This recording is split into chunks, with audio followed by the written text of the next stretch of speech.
from Shiloh Baptist Church. It's possible word of prayer. Eternal God, how excellent is your name in all the earth. We thank you, dear God, for this day, for life, for health, for strength, and for those who have assembled here. We thank you for your grace, your mercy, your love, and even in the midst of the heat, you have kept us all. In the midst of all the trauma and tragedy around the world, you've covered us and you've kept us. And so for all these blessings, we say thank you. While we do not know what's around the next corner, nor what's around the next bend, we know that you are still in charge. And as you have taken care of us until now, we believe that you will always take care of us. We ask special favor over these custodians, these commissioners who have the responsibility of looking out for the well-being of this county. We ask special favor for those who are part of the citizenry of this county. We pray that you will bless us with the resources to do all the things that need to be done to take care of from the least of these to those, oh Lord, who are able really to afford and take care of themselves. Thank you for this day and for all the days that you have given to us. Bless us in this time, in this meeting, and give us the wisdom, the knowledge, and the understanding to make the decisions that are necessary. We ask it in your name. Amen. Amen. Next, we'll have a special recognition by our EDC, for our EDC Director, McKinley Perkinson. Is Ms. Perkinson present? Yeah, she. Madam Chair, Chris Dillon, we wanted to recognize our Economic Development Director this month. She recently was accredited as a Certified Economic Development Director by the state of North Carolina, which is a very hard task to achieve. That's very time consuming, and we're really proud of her achievement. And we just wanted to make the board and the community aware. Would you like to have a few words, Ms.? I know you will later on, but do you want to have, just wait or say something now? I'd just like to thank the board for supporting me through this process. It was fun, but difficult process. Okay, you're welcome.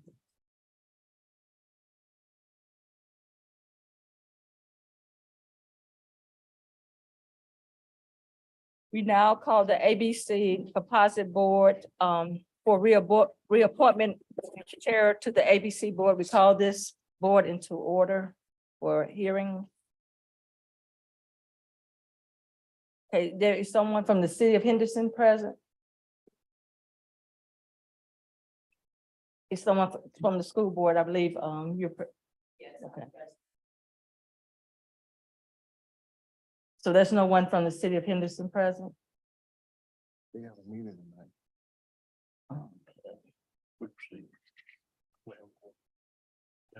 Okay, so we have a quorum that we'll go ahead and proceed with this. So we're here to reappoint the members of the ABC board. I believe there is one new application from Ms. Pamela Hester.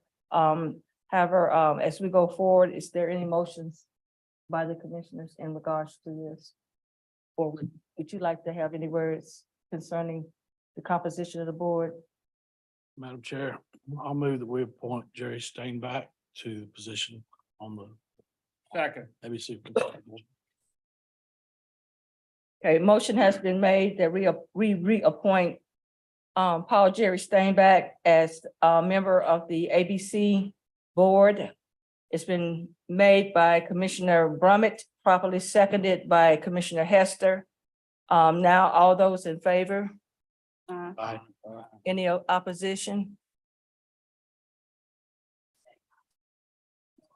Okay, so by unanimous vote, it is decided that Paul Jerry Stainback will be reelected to the ABC board of to the ABC board. In terms of the chairman of the board, would you like to state who that chairman would be of the ABC board? Madam Clerk. Okay, we don't need to do that. Okay, all right. So does anyone else have any comments or wish to add any information? Okay, Mr. Harris. Madam Chair, I'd like to make one or two comments. How dedicated Jerry Steinbach's been to working for this county and working for the ABC. And they've done a great job as far as that's concerned, and they paid their building off in 7 years and given the county tax money. And so I just want to say that Jerry and the rest of your people, thank you for the job that you've done. I appreciate it, Jerry. You're sitting in the back and welcome to be reappointed. Does anyone else wish to make any comments? We now close the ABC reappointment board meeting for reappointment. So now we're going to have public comments open for those who have stated they wish to have public comments made to the Board of Commissioners. Yes, ma'am.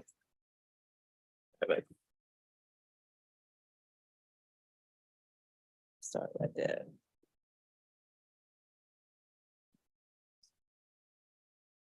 Okay, first to make public comments will be John Mattox.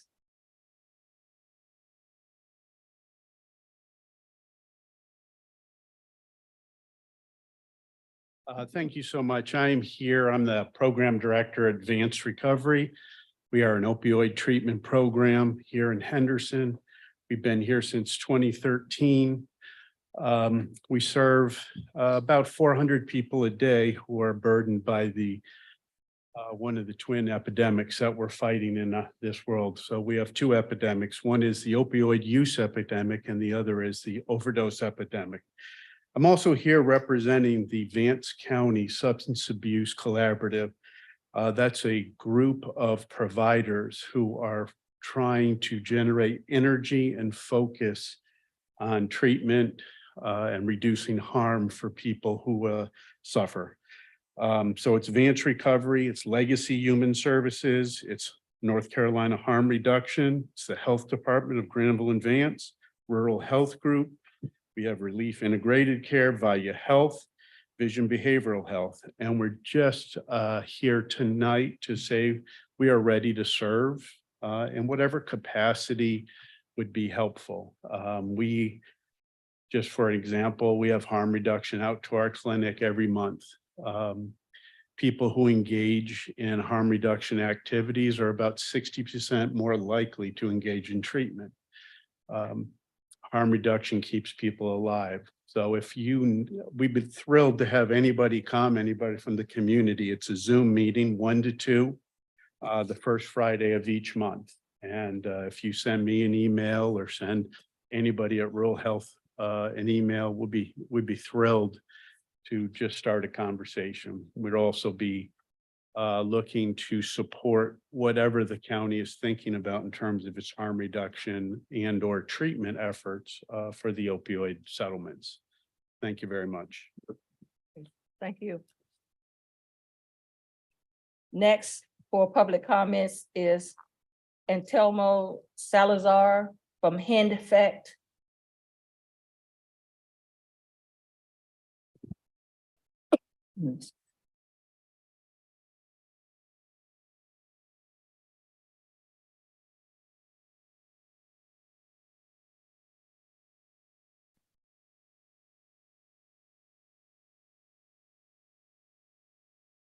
Muy buenas tardes, tengan todos ustedes. To everyone. Mi nombre es Antelmo Salazar, presidente de la organización HENFACT, Henderson Fuerza Activa. My name is Antelmo Salazar. I'm the director at HENFACT.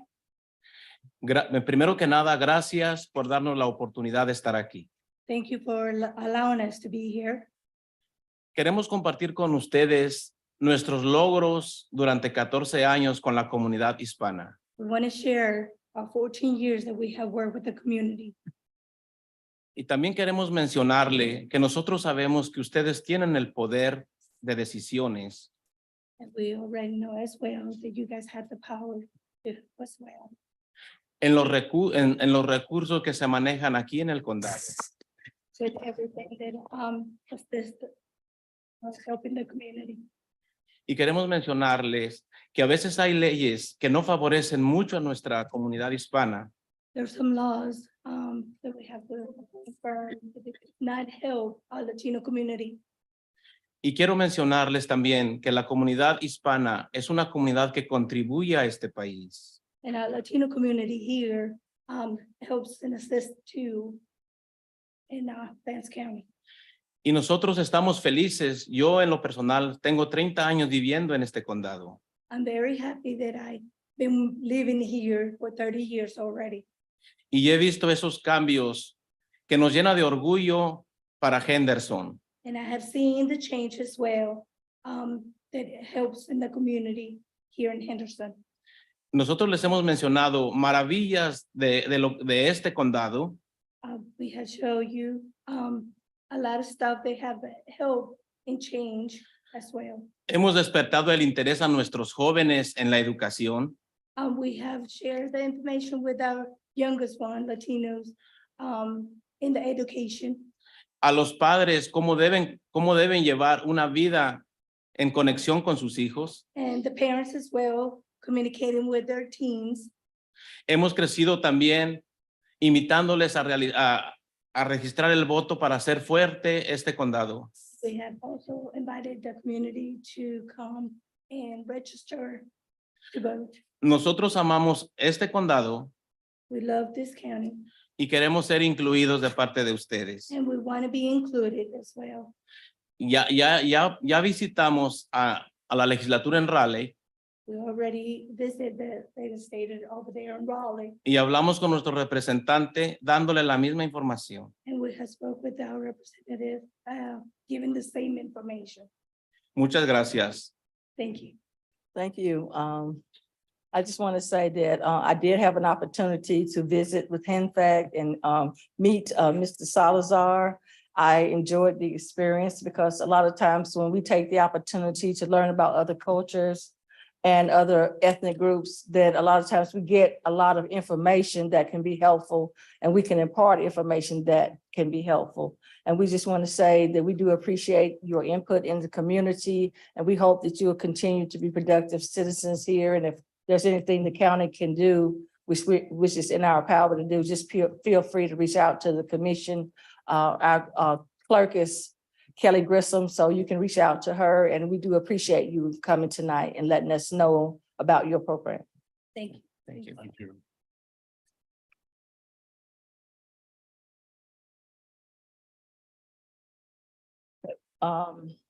Those are the only two individuals that we have signed up on the sheet, the sign-in sheet for public comments. So since there's no one else signed up for public comments, I'm now going to close public comments. It's now closed. We'll move on to our next item on the agenda, which is an appointment at 6:15 for Frankie Nobles from the Employee Engagement Team.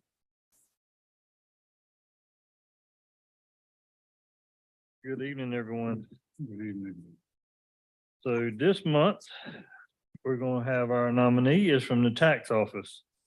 I'm gonna go ahead and tell you her name. It's Jennifer Williams. Jennifer's coworkers had this to say about her. Jennifer's always steps in and offers for help with any task that may arise. She creates positive atmosphere in the tax office. Jennifer is resilient and determined to resolve taxpayers' issues and give the taxpayers answers that are within the NC General Statute guidelines. We can always count on Jennifer being here and on time. She is very rarely out. Jennifer is always determined to find NC General Statute for every question or situation that may come up involving the tax office. Jennifer is a walking encyclopedia. We are so happy and appreciative to have her back with us in the tax office. And if you can see back here tonight, me and Greta were talking about, there's probably at least 90% of the tax office here supporting Jennifer tonight.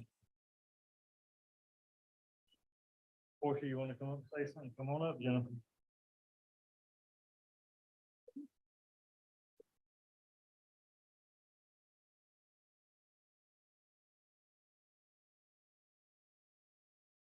Remember what you wrote? You remember what you wrote? Yeah. Good evening. I just agree with everything that was said, but Jennifer has been in local government for over 20 years. She started out with Wake County, then came to us, went to Chatham County, and we got her back here in Vance County. And she is a walking encyclopedia. She knows those statutes, and I think she went and spoke with the group last week. And by the time they finished, all of them knew that the North Carolina General Statute is what we go by. So we think Jennifer deserves this Employee of the Month. Thank you.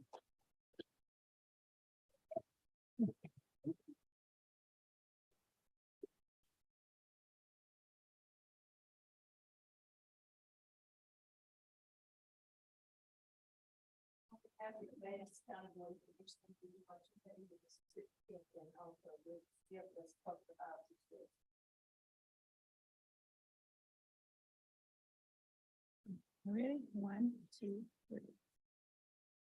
One more. Okay.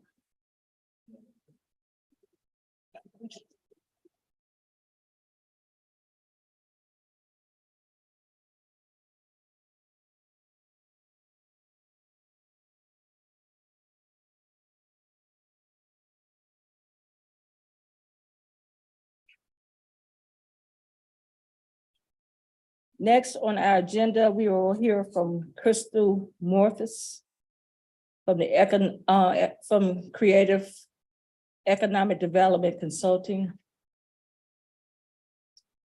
Good evening. So for the fiscal year of 2022 and 23, the goal was approved to complete an economic development strategic plan aimed at setting priorities and benchmarks for the future of economic development to include prioritized regionalization. For the past year, we have worked in partnership with Crystal Morphus and Creative Economic Development Consulting to accomplish this goal. Crystal Morphus, the founder and CEO of Creative Economic Consulting, is here tonight to provide a summary of our economic development strategic plan, and we would like to ask that you adopt this as our plan moving forward for economic development. Crystal's experience is as a practitioner and consultant. She has expertise in strategic planning, product development, organizational development, economic impact studies, existing business retention and expansion programs, and site selection. Crystal has consulted across the Southeast U.S. with companies and economic developers. The majority of Creative Economic Development's clients are repeat customers, which is a testament to the firm's quality of work and customer service. So I will now turn the floor over to Crystal Morphus. So while I'm bringing up my presentation, I'll say, because McKinley's too modest, the North Carolina Certified Economic Developer status is a big deal.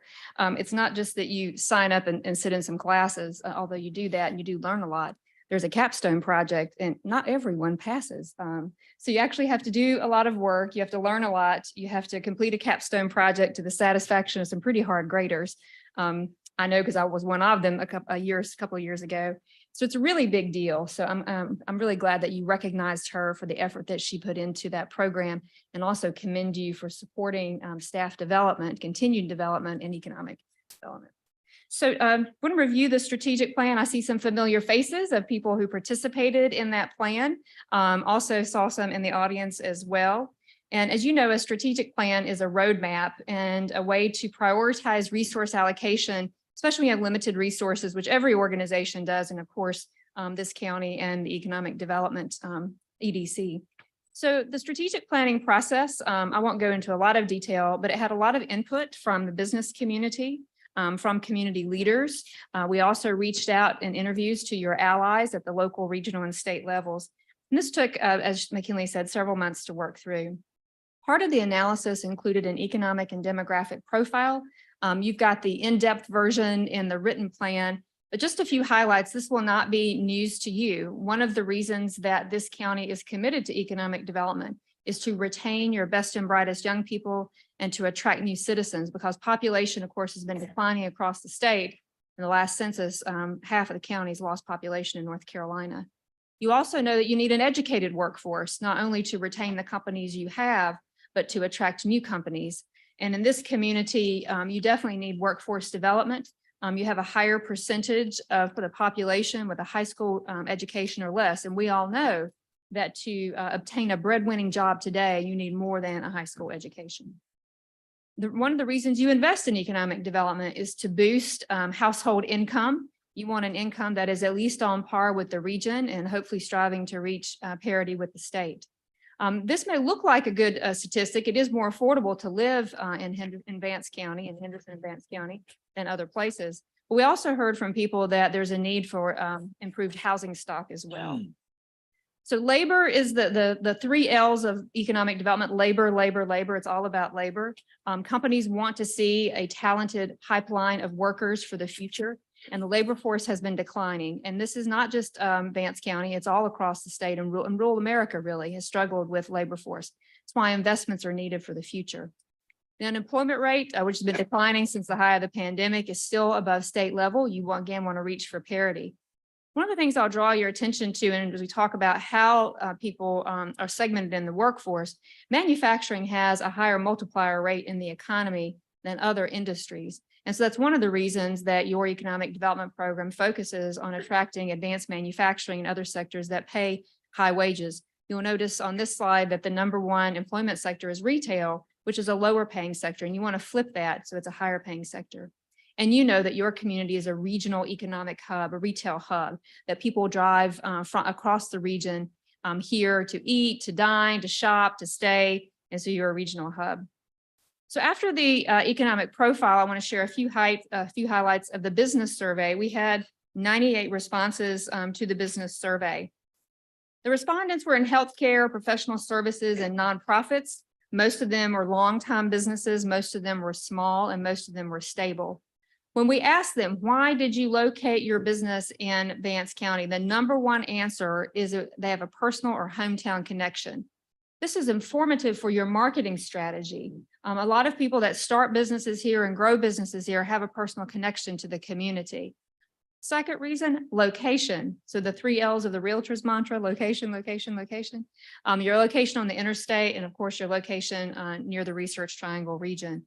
And then after that, you had a building or industrial land available, and we'll talk about that in the strategic plan. We asked them about challenges to growing their business, because your economic development strategy should address the hurdles that businesses have to grow. It is all about workforce. Any company you talk to today talks about the inability to hire talented workers, to retain workers. They talk about wage pressure. They talk about turnover, a lot of different issues with workforce. It is not unique to Vance County. It's really a national issue in workforce. Unfortunately, none of them, 50% reported they were not planning to expand, but 25% are. This is why your business retention expansion program is so very important. We asked them questions about the focus of the economic development strategy, and we took this information into our planning of the goals and strategies for your strategic plan.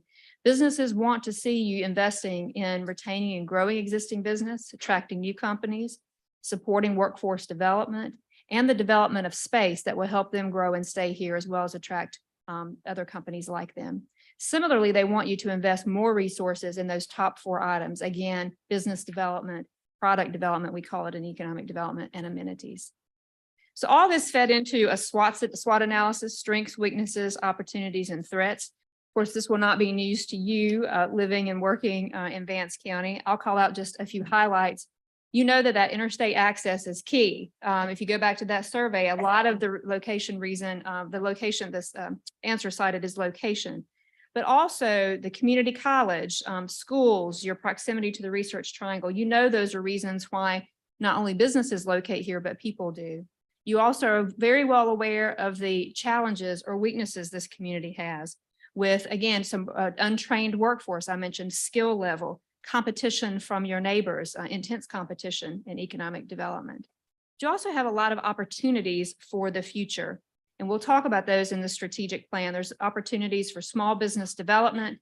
There's opportunities to attract more people to live, work, and play here and spend money here, of course. And then, of course, you have threats as well, which is the earlier comment about the opioid crisis relates to drug and substance abuse, mental health crisis, as well as civic pessimism and other threats.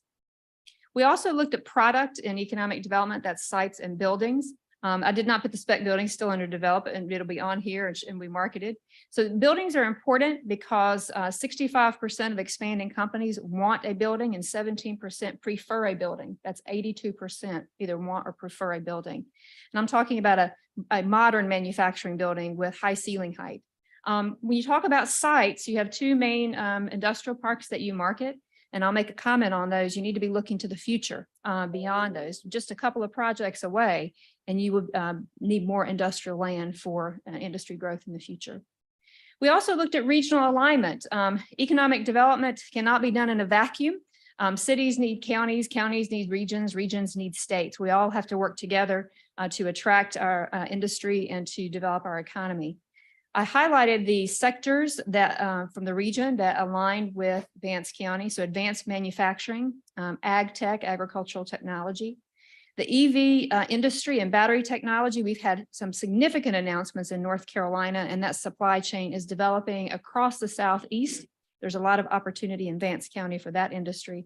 And of course, life sciences. You're just up the road from the life sciences capital in the Research Triangle. And those companies are growing and doing very well and expanding out. So let's talk about the strategic plan. I'm going to talk a little bit about each one of these goals. I'll highlight them and give an example because I was told to be brief that you had a heavy agenda this evening. But you do have the written plan that has a lot more detail. The first goal is about attracting, retaining, and fostering startup business. And I'll take retain first. In communities like Vance County, the overwhelming majority of investment and job creation come from businesses that are already located here. In some communities, it's over 75%. So actively working with your existing businesses to grow and expand here is strategy number one. Marketing the county to attract new investment. And so we talk about marketing strategies, website, partnering with your partner, the Research Triangle Regional Partnership. But don't overlook entrepreneurial startups. We have had record new business starts since 2020, 2021, 2022. Since the pandemic started, we have had record new business starts across the state and in communities in rural places too. It's a real opportunity to help companies, help entrepreneurs start new businesses. So we talk about a business plan competition like a Shark Tank, for example. We also talk about a feasibility study for an ag incubator. There's a lot of agricultural industry in this region, and some communities have found ways to capitalize off of that. There are good models in Southwest Virginia, for example. And then also ensuring that Vance County has competitive incentive programs. Goal number two is about product development. It's about choice business locations. To invest, continue to invest in space for new and expanding business. So those are things like the spec building program that you have that needs to be a program, not a one and done. So continue to invest in spec building, like Wilson County has an ongoing spec building program. You need to look to the future. Where is the next business park for Vance County? I mentioned just a couple of projects away, and you will be very limited in space for industrial development. And then support investments in placemaking. So companies will locate where they believe they can find a talented workforce. People locate in communities where the place is sticky. They stick to it. So think about investments in parks and recreation, amenities, health, and the things that make this a quality place to live. Goal three is about that talented workforce, strengthening your collaboration with the community college. So for example, aligning your career development programs with the region, and the Council of Governments is undertaking a workforce study, for example, that will help Vance County with that alignment. That should be launch a talent attraction and retention marketing initiative to market Vance County for people to live and work here. And then expanding and marketing your programs that would develop the workforce of the future. So this is really about packaging information. It's about career development and awareness. We even talk about a college promise program. You have a lot of elements of that now, but you can package it and market it so that young people will know they have a pathway to a career, a certificate, a credential, 2-year or 4-year. Goal 4 is about strengthening local and regional connections. I said economic development is not done in a vacuum. Everybody needs their partners and neighbors. At a more local level, your EDC is partnered strongly with the community college and the Chamber of Commerce, downtown groups, city, county, and organizations that come together as a team to make economic development happen. At a regional level, you need those connections and partnerships as well. I've mentioned the Research Triangle Regional Partnership as one. Your Council of Governments is a very strong Council of Governments, and they have underway not only the workforce study that I mentioned, but other studies in product development, and they just finished the Regional Comprehensive Strategy. The Economic Development Partnership of North Carolina is a state level partner that needs a stronger relationship with Vance County. And then goal 5 is really about strengthening your EDC. You have a staff of 2, and if you read through that strategic plan, there's a lot to do for a staff of 2.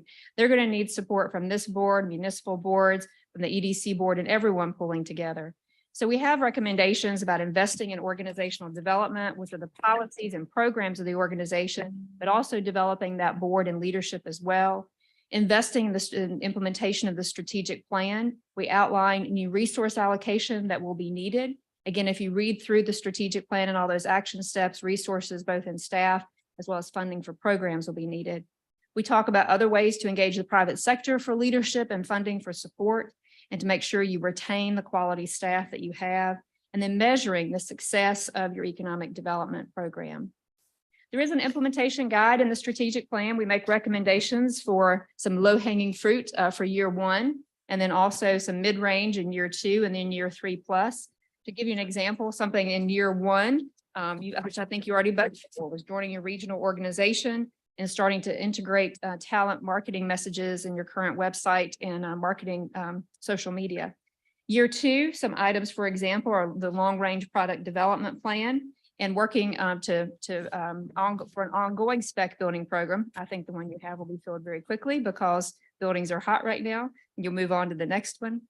Year 3 and on, things like the feasibility study for the Ag Innovation Center, really setting up that for success in the future.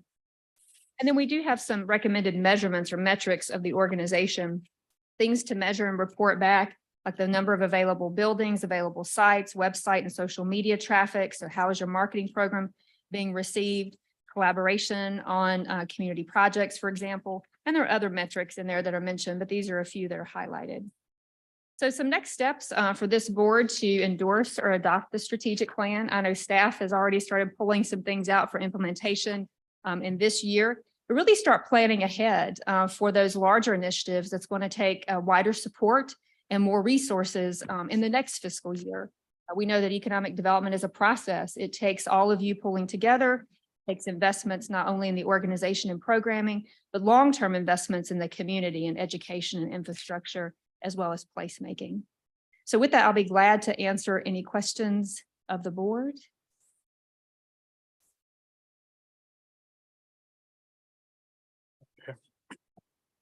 Madam Chair. Crystal, I'd just like to say thank you for the work you've done. I mean, we've been a part of this process, and a large part of the community has been with this process, and it's something that I think we can embrace and should do some positive things for our community. And thank you for all your organization has done to support us, and we'll look forward to your continued support as we go through this process. Absolutely, but I'll say the easy part is planning, the hard part is doing. So we've got the hard part now. Does anyone else?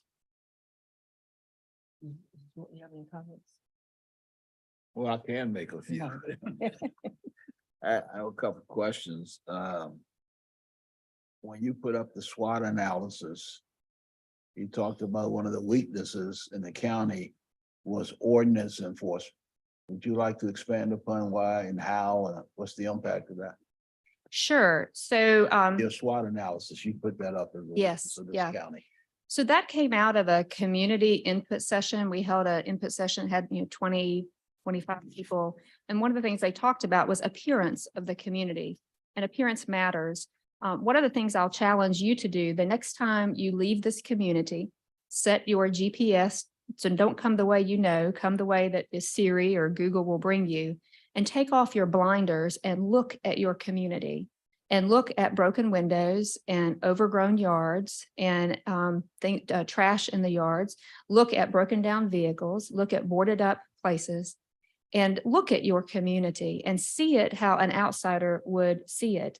And this was brought home to me many years ago. We were riding through my hometown of Elkin. My daughter was about 4 or 5 in the back seat. And she said, "Mama, why does our town look so bad?" And I drove it every day and didn't see it anymore. And so that's why people that come to your community for the first time, you have one time to make that impression, and they see every broken window and everything that needs to be fixed. So that's why enforcing, code enforcement is so very important.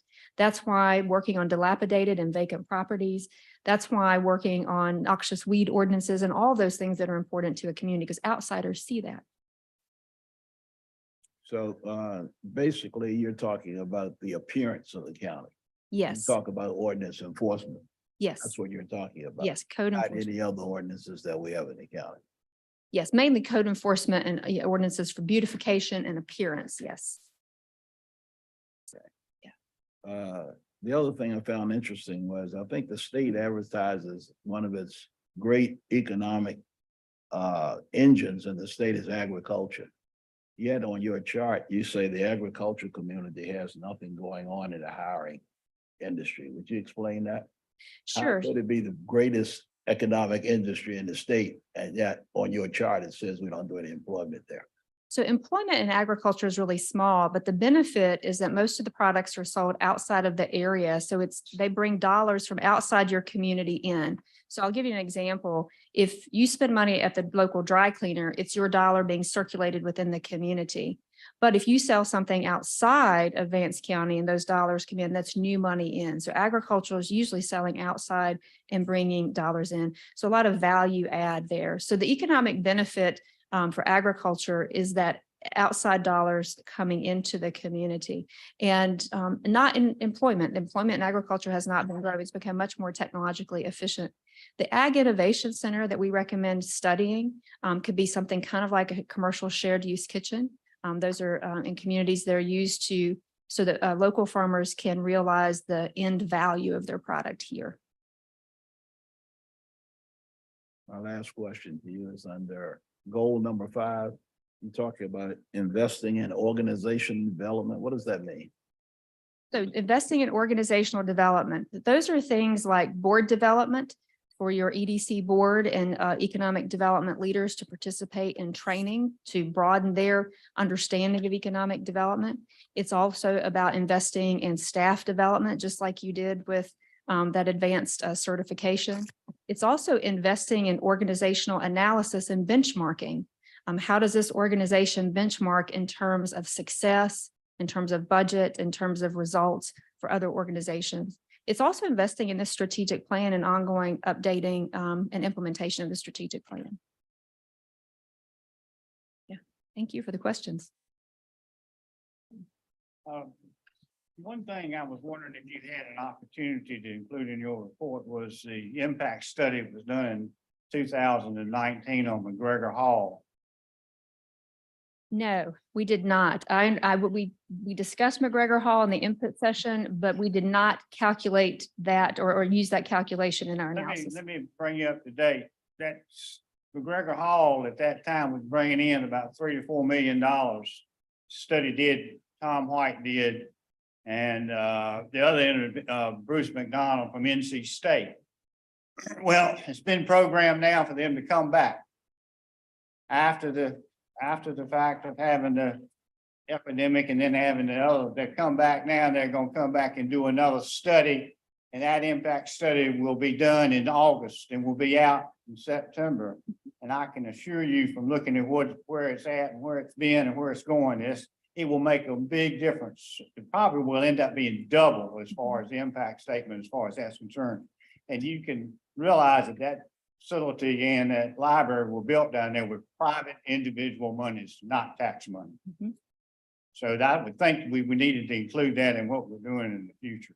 Absolutely. So marketing facilities like that are important because again, that's outside dollars in, that's new money from outside coming into the community. That's why with tourism, so tourism jobs, for example, typically don't pay a breadwinning wage, but it's outside money coming into a community. And that's why tourism has such a powerful effect on the economy. Very, very, very similar. The other impact that you're gonna have too in this community, I don't know whether you thought about it or not, or whether it was included or not, was going from 10 million to 20 million gallons of water per day as far as that's concerned, which I think is gonna take a fantastic view for this community as far as economic development is concerned in the future too. And so the city has done that. They're moving forward. It's about $78 million that they're going to be spending upgrade their water system? So the life sciences category that was mentioned, there are a lot of segments of life sciences that need water, and communities that have an abundant water supply are those that will have an advantage in those sectors. When I look at your population change, it shows that for Vance County, there is a minus in terms of population, but when I look at it for the Currituck region and everything, it's like 3%. So I'm assuming that the difference in that the growth is occurring when we look at Currituck, Franklin County and Person County is where the growth is occurring. I would assume so. We did not, I could go back and look at it county by county, but I would assume that is the case because in other areas, the closer we get to the urban core, the more population we see.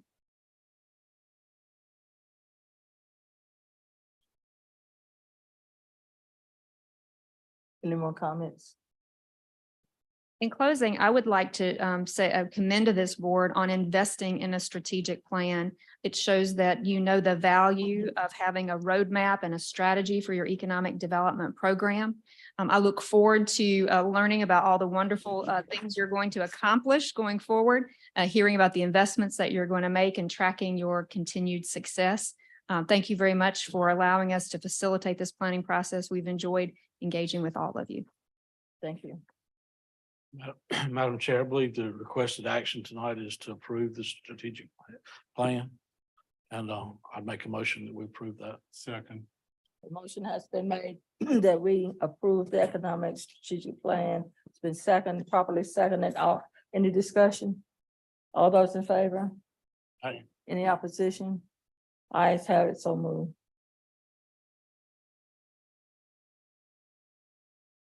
So adopted. Next, Madam Chair, you have a public hearing for a economic development incentive. McKinley Perkinson is going to come up and present this matter for us. Give a short introduction of the Now open for public hearing. Welcome again, Ms. Perkins. Thank you. This is for a local company that is expanding. We have worked with NC Commerce for a building reuse grant for this company. They will be adding 15 new jobs, and these jobs are above the average salary for this community.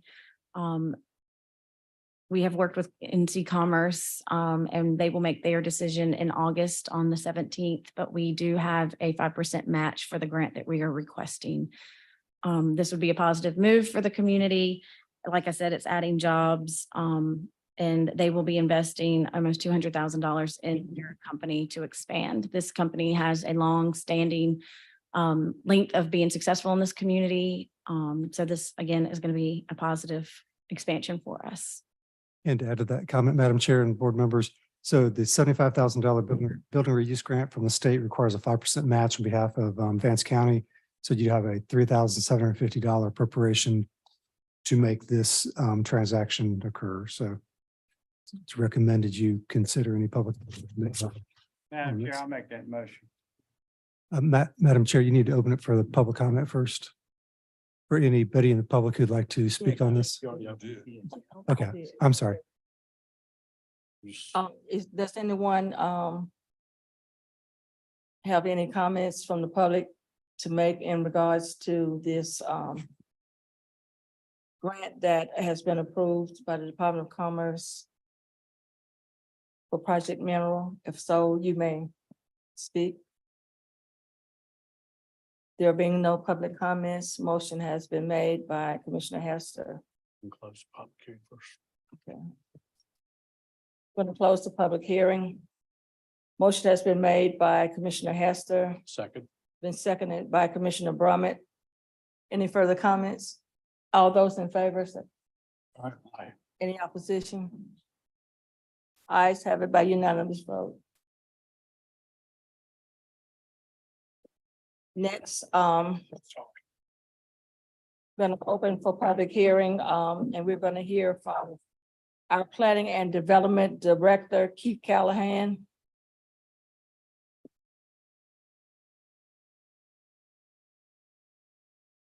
Good evening, everybody. Good evening. What we have this evening is our first conditional zoning request. traditionally, our zoning requests have been blanket rezonings. We rezone a piece of property, and as long as somebody comes to us with a use that's permitted, they can apply for, and get a zoning permit and follow up with a building permit. With conditional zoning, we can have specified use and specified conditions.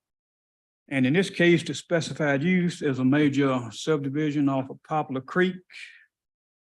It's 84.72 acres.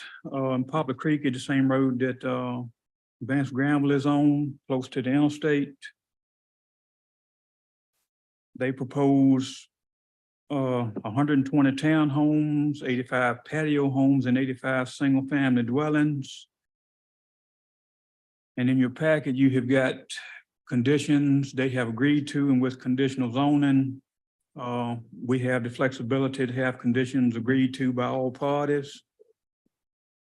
Those were the conditions presented to the planning board for recommendation. It did receive a positive recommendation from the planning board, unanimous vote. Me and the planning staff do think that this zoning is in conformance with the county's comprehensive land use plan, because it actually states in there to develop densities based on availability of water and sewer, which both are available at this property. And the developer, Caruso Homes, has a representative here. The engineer of record, Chad Abbott, is here with C3 to answer any and all questions. But you've got the proposed conditions. And those are maximum numbers on townhomes, single-family dwellings, patio. If this were a traditional rezoning, if it rezoned at R10, they would be eligible for over 360 units. What they're coming in at is 290. So, you know, they're not getting down to the R10, which is our highest density in the county. We don't currently have R10 in the county, do we? Sir? We don't currently have R10 zoning in the county, do we? Yes. Would it be required to have public sewer though for an R10? Yes, R10 is based on public water and sewer. R20 is based on one or the other, or the possibility of both. And then we have R30 and then AR. But R10 represents minimum lot size of 10,000 square feet.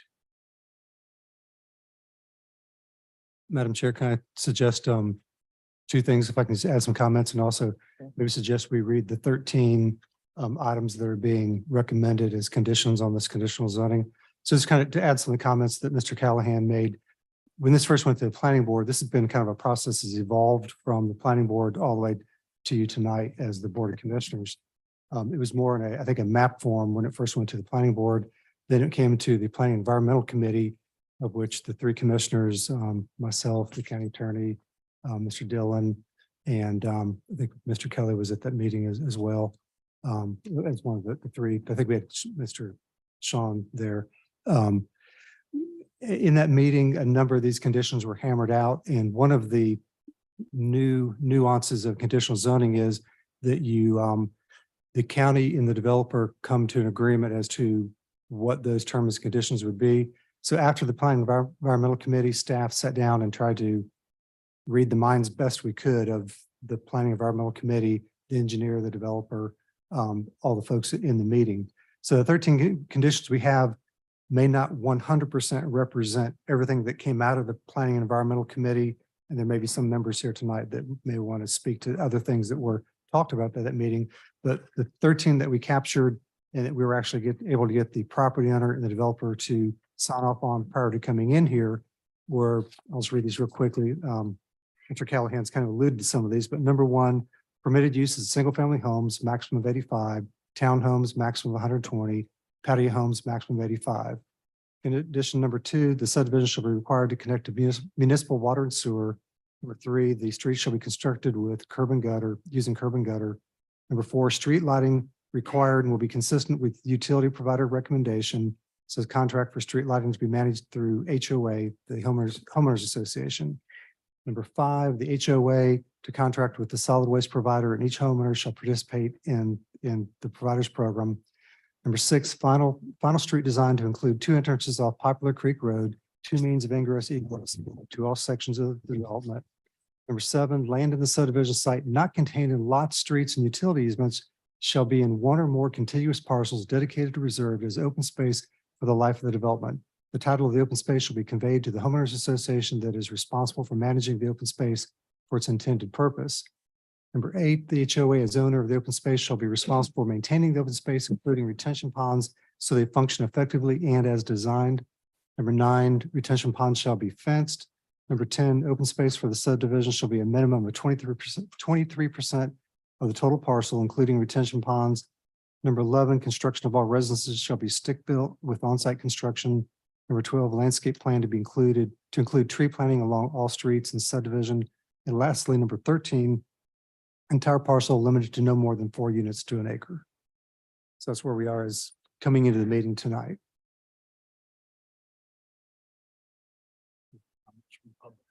And a lot of these conditions address the concerns from a lot of the county residents about another subdivision and the changes to which it had been made. And that's the reason for a lot of these conditions. There's another subdivision without curb and gutter, and we get complaints of the shoulder roads staying tore up. You know, folks pulling off too far. No landscape plan, looking, you know, a little on the plain side. But that's the reason for these conditions.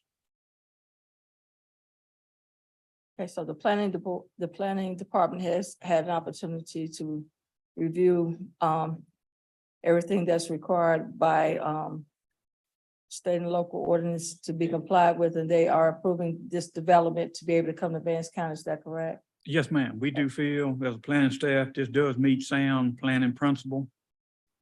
And it is a plus for Vance County. And so everyone will understand that what we're discussing now is a new development that will be coming to Vance County. It will be providing new homes in the development. It will be off of Highway 158. As stated, there will be 2 areas of interest and exits up onto 158. So now we're asking. Off 85. Okay, so off of 85 and Poplar Creek, excuse me. So if anyone now, after hearing about this new development, would like to present any comments or make any statements, you may do so at this time during this public hearing. Madam Chair, I don't think you're necessarily having a public hearing. It's more for the board members to, I guess, work with the developer as to whether you accept these 13 conditions or whether you as board members feel any of them need to be adjusted or added or deleted per se. But it's also a public hearing for the zoning change. Okay, I'm sorry. I stand corrected. You're right. I'm sorry. So there being no one stating this, any I other, think, is there someone that will speak from the public? We've got a couple of people out there, I believe.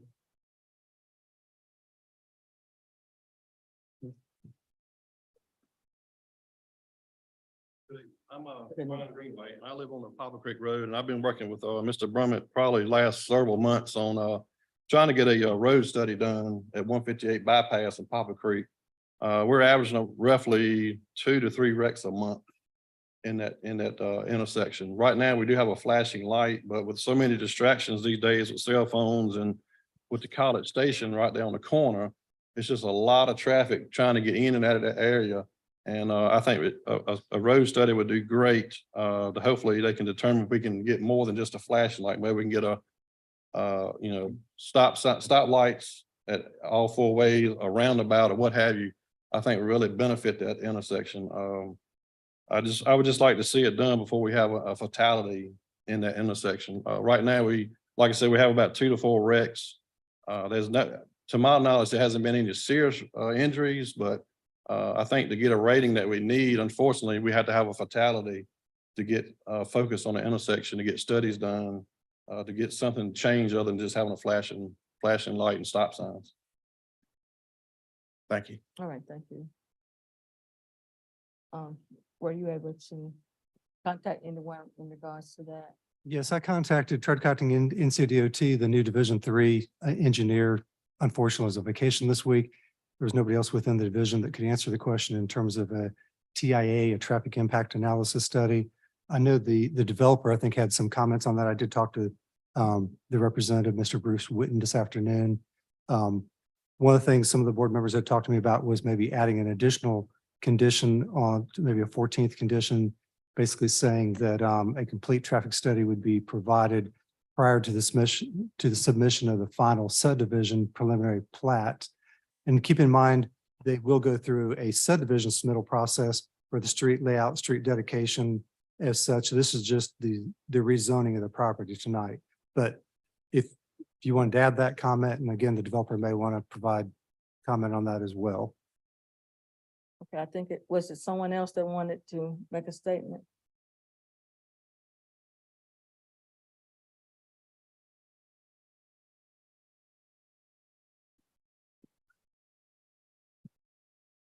Good evening, members of the board. I'm Chad Abbott. Some of you may know me, some may not, but I am with C3 Design and Engineering. We have prepared the zoning plan for this project. We represent the property owners on behalf of Caruso Homes.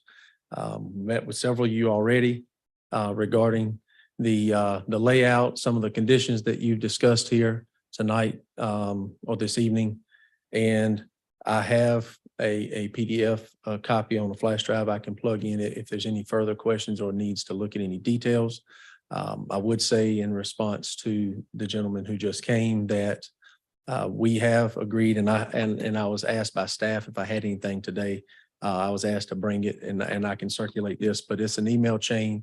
We've been working on this project over a year. We probably met with DOT back last summer or fall, maybe.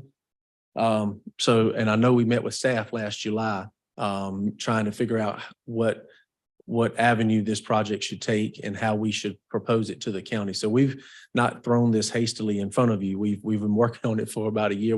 At that meeting back last July, we actually met with your staff, some of city staff regarding utilities and access to utilities and economic development. So we've been planning this development as best we could, taking into consideration all the stakeholders' comments along the way, and trying also to morph whatever we're proposing in line with the newly adopted conditional zoning ordinance that you approved several months back. Regarding specifically the DOT question, the intersection in question, that's a little bit further away from our site. DOT will meet with our traffic consultant. Some of you already know this from the TRC meeting we had, but we do plan, and we will have no problem agreeing to the condition. So if you would like to add that as the 14th condition, that we conduct a TIA, we have no problem with that. This email chain between myself and Mr. Gallo with NCDOT after the district engineer retired, I want to say back in the early part of this year. So he left, and then Mr. Wheeler left. So then Mark Gallo was his assistant district engineer. We have talked and met with him a couple of times since then, but until they got everything figured out. And this subdivision is less than 300 units and therefore doesn't typically breach the threshold of requiring a formal traffic impact analysis. NCDOT will recommend turn lanes at entrances if you're willing to go along with those. Usually that's the end of the story. They say we'd like a left turn with this much storage and taper. You say, yeah, we'll do that as part of your driveway permit. That's approved. Because of the proximity of our entrance locations with the interchange ramps for I-85, DOT did say that they wanted us to do an actual TIA, of which we would agree to a condition. And like I said, I was asked by staff to bring this tonight, so I have this and I can circulate it just for you to have. But asking DOT, in general, because we've changed our driveway locations that were shown on the map you may have seen already twice, to try to address their concerns of proximity to the industrial area, proximity to the off-ramp and on-ramp for I-85, because they both come together at that one location. So as some of you may know, we discussed at a meeting that we have a right-in right out access proposed closest to 85, which is restricted access for those movements only. So there's no creation of any left turns or traffic safety concerns there. And then the main entrance would be between our the border of our property and the interchange. Those will be studied. The signal warrants will be studied as part of that TIA to figure out what's best. And ultimately DOT has the say of what they want to implement there. But we are willing and agree in this email. He responds, I just said, look, can you provide, and this was back in April. I had asked, can you provide any feedback short of the TIA that you're okay with the access that we've been working for 8 months with you on, generally acceptable to the access locations? And they said, and he responded that it was fine as long as the appropriate roadway improvements are done based on the TIA. So we have no problem implementing that roadway improvements be conducted as approved by NCDOT per the TIA, however you want to fashion that statement. That's no problem to us and has not been a problem all along. The reason we can't do the TIA now is because by the time we got into the summer or shortly after this, it was too late for the consultants that we were working with to have a scoping meeting to set up traffic counts for the traffic study due to school not being in. They want to make sure they capture all student and parent traffic going to and from schools because routines and routes change during the summertime months. So we will then pick back up on this TIA as soon as school lets back in. Our consultant will be out there taking traffic counts. They will then submit a report to DOT with their findings of how our development does impact adjacent intersections. As the gentleman was discussing the intersection that's nearby. And then DOT will then recommend whatever improvements they require based upon those findings. It's my understanding that the intersection Mr. Greenway was speaking of is currently in process of being evaluated. The initial scoring was a couple of tenths of a point short of needing those regulations, but DOT was not aware of the subdivision. And, you've got 280 units. That's, the old school formula was two kids per unit kind of thing.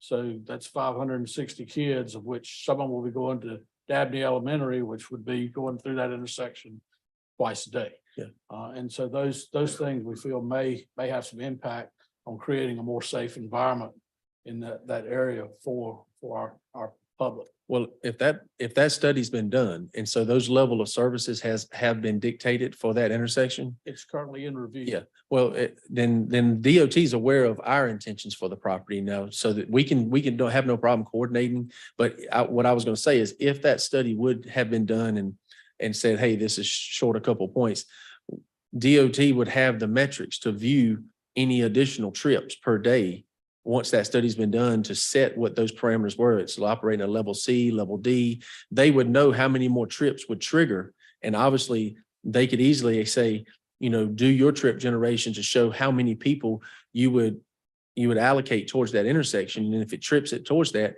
DOT would be able to make that decision at that time. I mean, I think that's still currently in review. And I think you said the engineer is on vacation this week, but next week we ought to be able to make some progress and make sure the same people are talking. Yeah, that's we have no problem. I mean, the first I heard. I wanted to comment based on, I worked out there for 40-some years.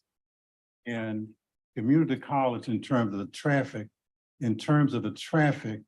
I worked there when the traffic, you couldn't find a parking space at the community college in terms of being able to park. And that was 15-some years ago. So I think your development, based on the population, based on the traffic that occurred there 15 years ago, your population would not impact as significant was as the traffic flow would have been 15 years ago, because we had a serious traffic parking problem at the college and everything some 15 years ago. So I think your development would not have the impact that had occurred 15 years ago. I support the project. I support that you agreed to the conditions that are set forth and everything, and I also support in terms of to find a safer way to have the roundabout or some kind of traffic pattern that would be in the best interest of citizens and everything. So, but earlier years indicated that there was a lot more traffic than what your development is going to have out, what your development will bring. I worked there when the traffic was really heavy. I mean, fortunately for our proposal, I mean, most people would be expected from a job standpoint to drive south towards the Raleigh-Durham area. And so most people will be able to easily not impact adjacent intersections by simply getting on the interstate right across from the Yeah, they would access. not be getting on what they'd be getting on 85 going north to go to the Research Triangle Park and everything. So, yeah. South. Yes, right. Wanted to say something? And just a couple more things, you know, just as staff pointed out, the conditional process, you know, it allows deviations in certain standards of the ordinance so that we can kind of propose a unique zoning zoning plan for just for this property, is specific to this property, where there's setbacks, et cetera. And so, and then it allows the conditions and the proffering of us to be able to discuss what conditions help make that plan viable for both parties. We did, like I said, I've already talked about, we met with the TRC board and we've been working with staff over the past year. I would say from the previous presentation on the economic development, they mentioned two strengths that the county has, and that's proximity to the interstate and the Advanced Granville Community College, both of which are very proximate to this project, which make this a suitable location for such a project in the county. There's only so many parcels in the county would have water and sewer capacity that would bring tax base to the county. You know, only to the county. So, you know, that was one thing that was mentioned that just furthers the point that this is a prime property. It's currently zoned commercial. The development of the property into a residential zone would be just as, if not more compatible to surrounding neighbors, being that both neighboring properties are zoned residential as well. Versus something commercial being that, I mean, it's just as compatible. So when you have to make a consistency statement or compatibility statement, this property being high density residential, and which is about the only type of residential that makes planning sense next to an interstate like this, because that's why we've located the townhomes adjacent to the interstate. So I'll be happy to answer any more questions. The other issue that we discussed in our planning environmental meeting was sidewalks. And I think initially we talked about sidewalks on both sides of the road, but then said that we would entertain having them only on one side. That didn't make it into the, I guess, the 13, 14 numbers. Could you? Yeah. On that a little? Yeah, I mean, and we discussed this at the meeting, but you know, oftentimes when you're dealing with a county entity, they don't have the facilities to maintain sidewalks. Whereas if you were developing this project in the city of Henderson would accept the streets. They'd also accept the maintenance. The sidewalk would be developed within the right of way. So the city of Henderson would then maintain the streets and sidewalk. Very seldom within a city does DOT go in and accept new roads. It's up to the city to accept those roads. They have water and sewer in the streets. They maintain the streets and sidewalk. When you get to county projects, and this has been a rub, and I discussed this at the meeting, one of the rubs in developing projects in the county is the ask or need for sidewalks, but the lack of people or entities to maintain them. Because if you propose a public walk in the development that could possibly tie to public sidewalks on Poplar Creek, you're asking a private entity in the form of a HOA who pay dues. The homeowners will be paying dues to maintain and fund a public sidewalk, which is not common. Usually there's the people who use sidewalks in the general public pay taxes, whether it's gas tax to DOT or whether it's property tax to municipalities. Those municipalities and those DOT entities then put funds for maintenance of those facilities in their budgets. So you'd have a rub there between having a public, if the sidewalks desired to be public, having a public sidewalk maintained, owned, operated from a private entity's standpoint, where the homeowners there would be paying HOA dues, and say sidewalk gets extended down Poplar Creek Road and you have school kids from Advanced Granville walking, biking, or whatever coming into the development, not only from a liability standpoint that they get hurt on a private entity sidewalk, But the maintenance burden is on the homeowners just of that development so that other people in the public are able to enjoy it. It's almost like if you were asked them to build a playground for the public to come play on versus them having a playground owned, operated, and maintained by their own HOA, where they get to enforce rules and restrict who actually uses that playground or open space within their development. Does that make any sense? So Madam Chair, my question is, does the rezoning, we're here to discuss a rezoning request. Does the details of what's going to be in the design and all of that pertinent to the rezoning request? In conditional zoning, yes, sir. It is, yes, The sir. law recently changed where we adopted the conditional zoning. Was it last year or the early part of the year? So now we're just looking at different conditions that can go up front so that we can decide on as we go forward with approving the rezoning. And I think that's what we're discussing now. I think the county manager just stated 14 that was agreeable and had already been accepted by both the owner of the property and the development and had been reviewed by the committee and had been acceptable. And I think that was the only other issue I think that a member of the planning committee had was whether or not we would request that sidewalks be included in the development because of the issue of there potentially being children in the development who would, without sidewalks, would be forced to play in the streets or whatever. And just for the safety of those kids having a sidewalk, and rather than infringe upon the developer by saying that they have sidewalks on both sides, just asking what is the potential of them having sidewalks on one side, and that's what we were addressing now.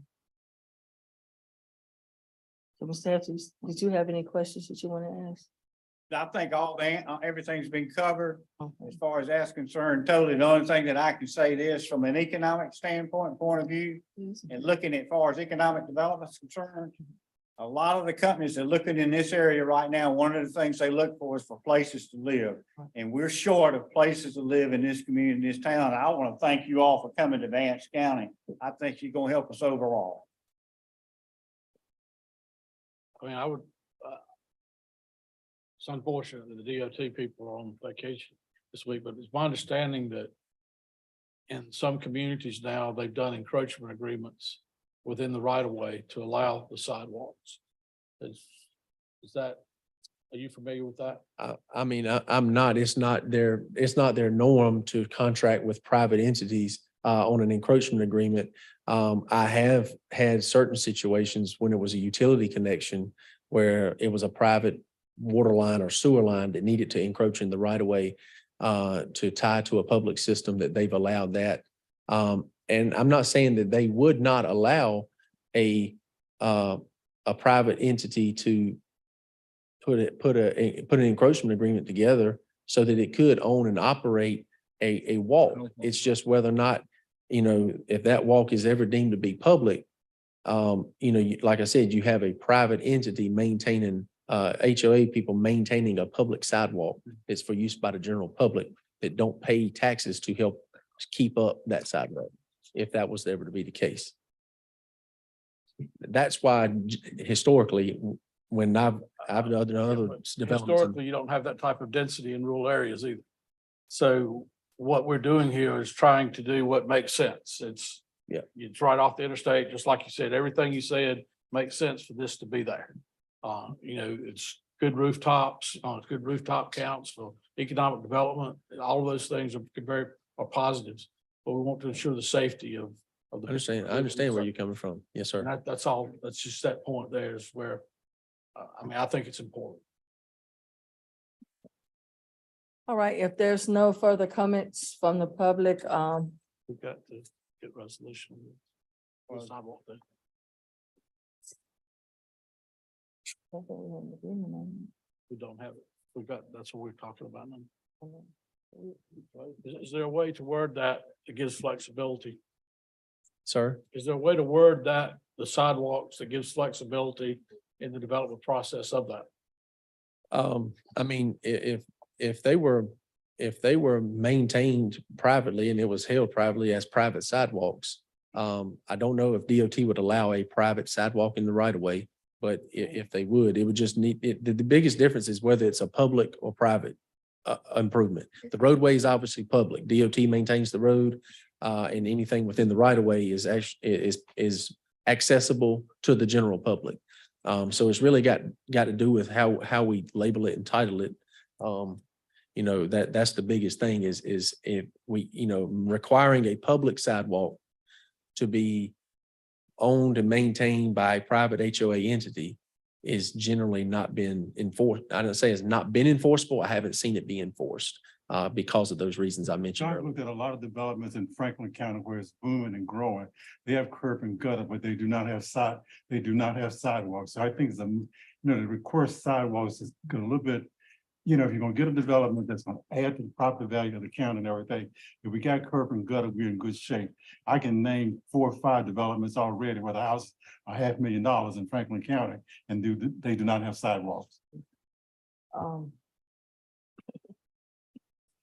He kept looking back at me, looking for help. See? I know you want the money, so I can. Now, we're not. We don't plan on putting sidewalks in, primarily because one of the issues that was brought up was the safety of the kids in the neighborhood. We're putting in a playground with a pavilion where the parents can sit and watch the kids. I think we're taking care of that. We are providing a school bus, covered area for school buses out on the street, so you don't have the kids wandering the streets out there waiting for the school bus.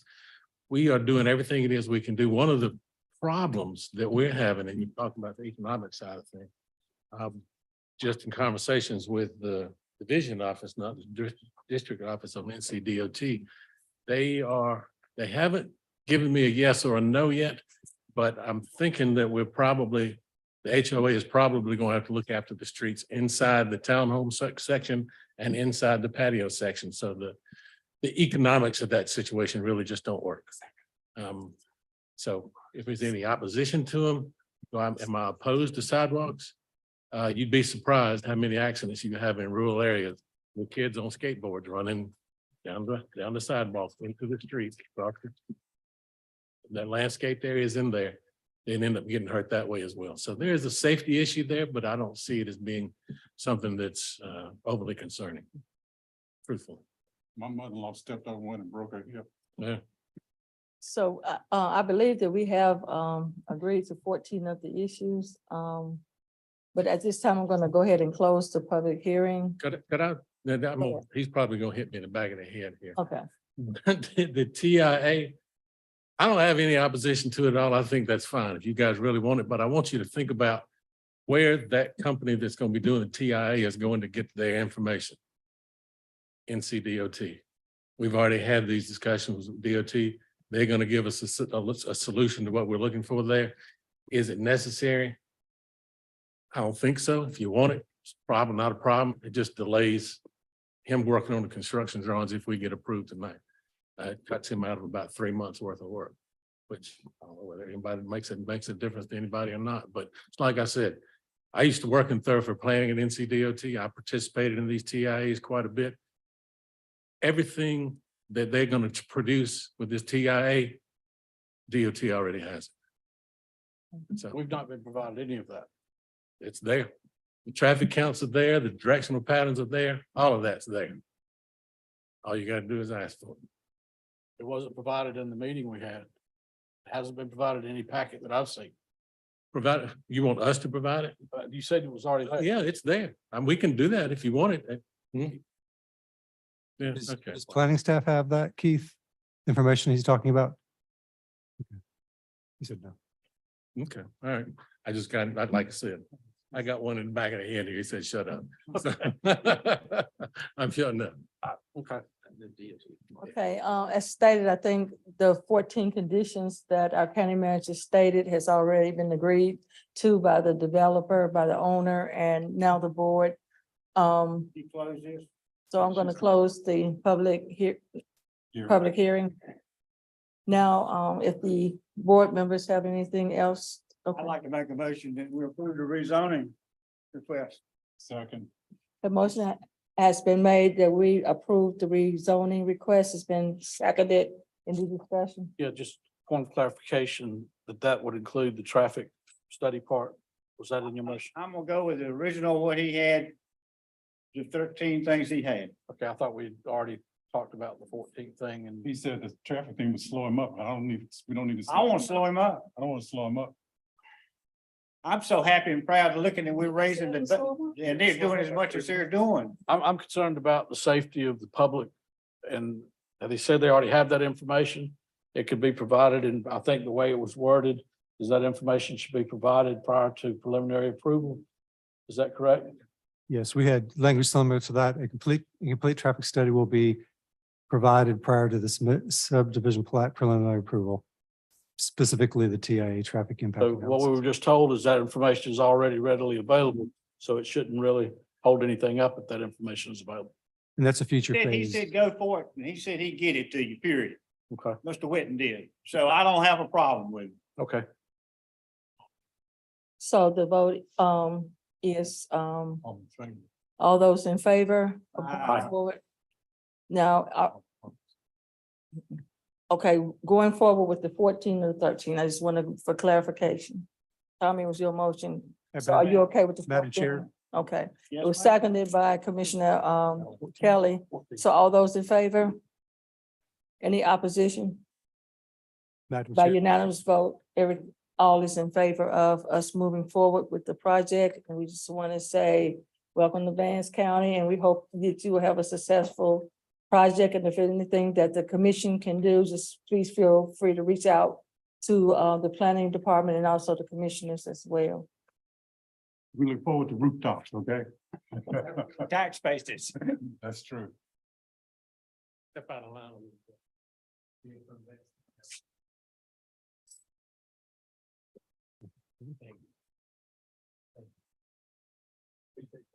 Yes, sir. You know who the first county manager was? She must have been. I heard you, your mom, you and your mom and I go way back. Okay. Yeah, I think so. You normally do that, don't you? See it.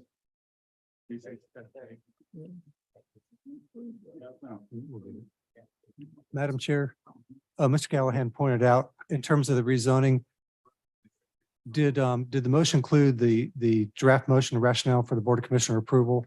Do we assume it included, it's in the packet? I think it does with the 14 conditions. Yes. Okay, that's what I read into it too. I just want to say that we have had a lot of, we have had a study that has been done, and it was determined that Vance County did have a housing shortage. And I just want to say, thank you. You are originally from Vance County, and just thank you for, again, considering us and coming home and helping us as we try to grow in this economy. So we just want to say thank you. And again, I reiterate, if there's anything that the board can do, just feel free to reach out to us. Madam Chair, just one point of information. Did we need to include the rationale for the draft motion We in this? were just discussing, I think we said when you adopted the 14 conditions, it included the draft rationale to approve it. Okay, thank you. And just for Hey. the board's information, we have this 290. The Pines Upon Valley is gonna be coming back with construction drawings around 180 units. And the city is looking at approximately 1,200 units. Operation on the planning side right now, so things on the upswing. Say that again, what? You didn't hear what you said? No, I missed that. You better say it again. We've got this 290 that we just approved, and the Pines at Pond Valley, which we rezoned sometime back, they are coming in, I think at 180. Yeah, like 180 units. And then the city is looking at two different subdivisions that are about 1,200 units between the two of them. So we're Yeah, that's definitely on the wonderful news. upswing. Yeah, it is wonderful news, and with more people coming in, that would bring more economic prosperity to us, and possibly people coming in with skills that can add to the labor force. So I just see something positive happening in Vance County, and I'm just glad, that we could be a part of that. And I think we did a good thing with conditional zoning. It allowed us to have this conversation. It allowed us to talk about exactly what's coming in, what we're going to see. So I think it turned out to be a positive thing. One thing I would like to see us do, in light of this being the first one, is to go back and do a evaluation of this process. So that when we do the next one, we've got a full standardization of the things that we would like to do, like we discussed with the schools and those kind of things, so that we get the same information and it's a pretty much a, canned type process. Yes. These guys have worked with us and climbed a lot of trees and slid through a lot of grass to get where they're at tonight. And so it'd be great if we could make it easier on people in the future. Okay, thank you, Mr. McCallahan for coming. Next on the agenda, we have Green Rural Redevelopment Organization. We have Eva Clayton and Christine Morant.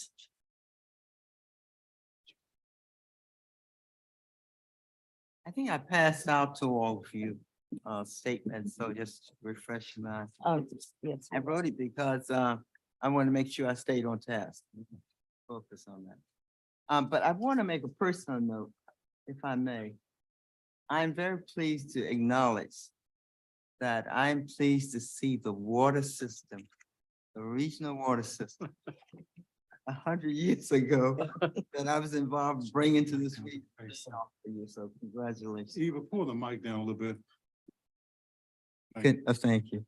I just said I'm pleased that you're using the regional water system is paying off for you.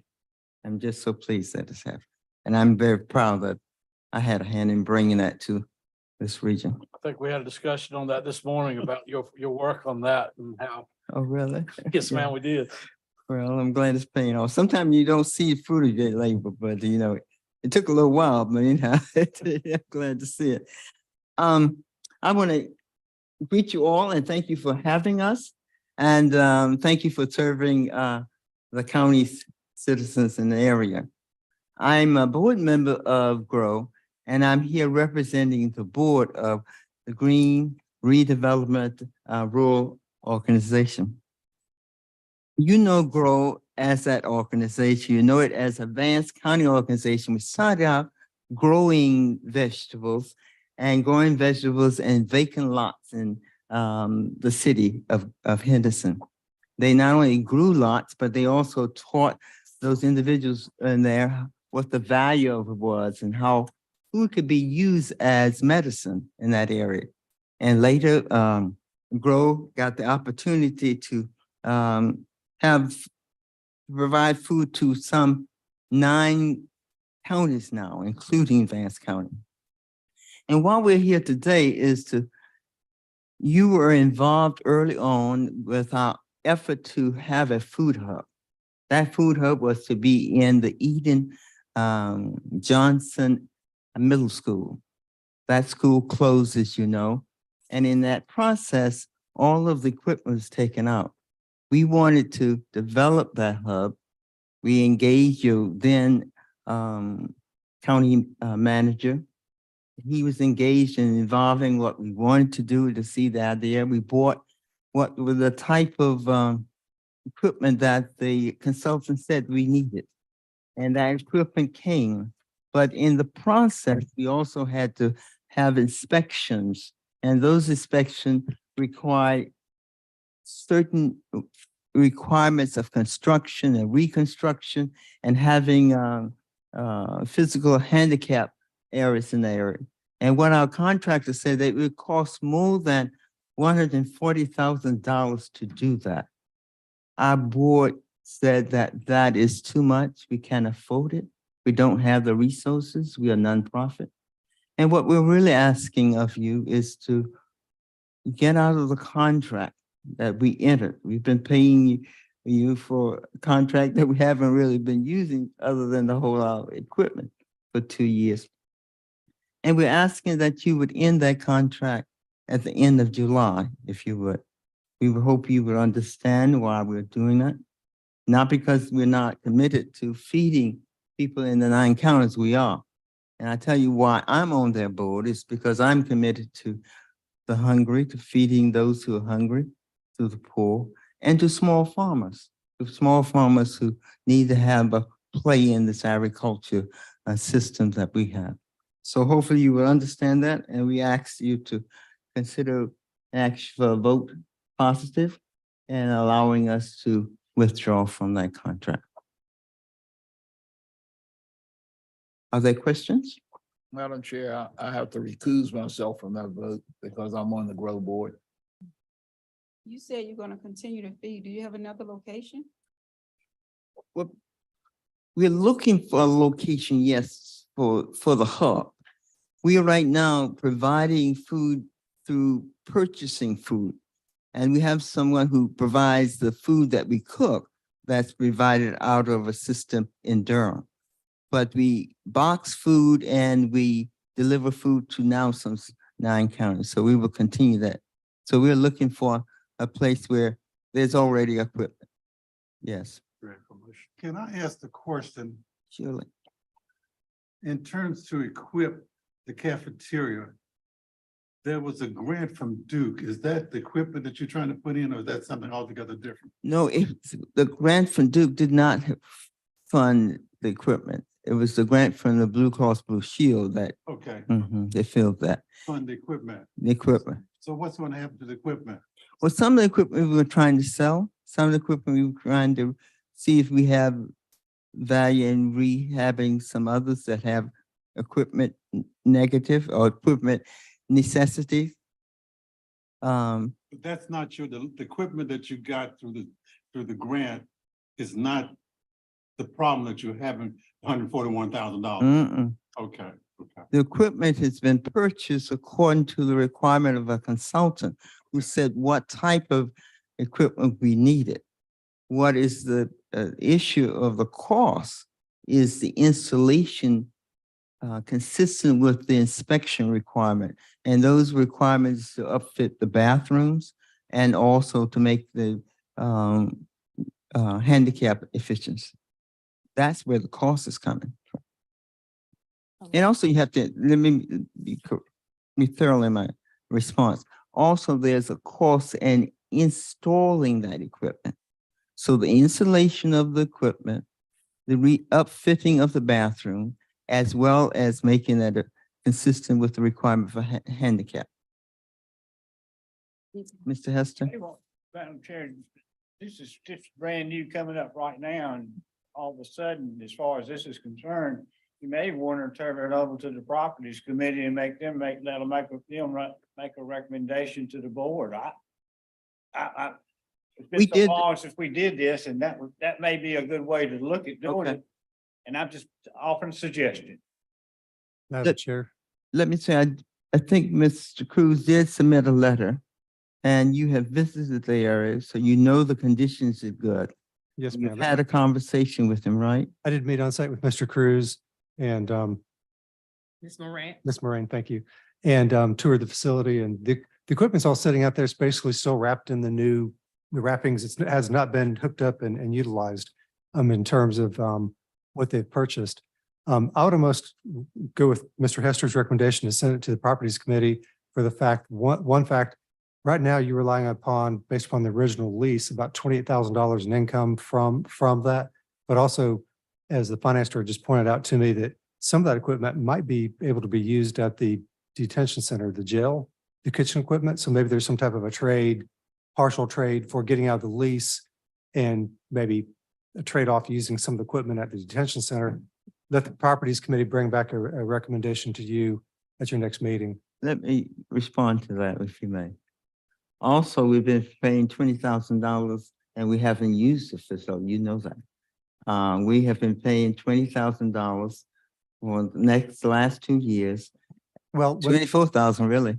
And we haven't been able to install our equipment or feed anyone. So you also have benefited from what our situation is. Yeah, I'd agree. You've not been able to use the equipment you purchased, but when Mr. Henry Cruz gave me a tour, he did show me how you have been actively able to, the fresh produce boxes, use facility to package and distribute those, the frozen food boxes in the cooler, as well as there was a third canned food, I believe, non-perishable foods. So I mean, the facility has been utilized, not to the full extent you had hoped and planned on, but you have been using it. So I don't want you to try to extract $20,000 back. This either out of a nonprofit. How group. about 10? How about All 5? right. How about none? You know, I'm kidding. let's work with it. Ms. Kelly, I wanted to ask a question. Yes. How this board feel, but it was in a way to work with you in terms of so that the $141,000 could be found to upfit it. Would it be workable for you? I think what we're trying to do, we are off schedule now to try to find that for that. Doesn't allow us to keep our goal of feeding as many people as we can. Right now, what we're doing is that we're using a firm in Durham to prepare the hot meals. And then we are still packaging food here, but we're going to begin packaging food in, is it Wilson?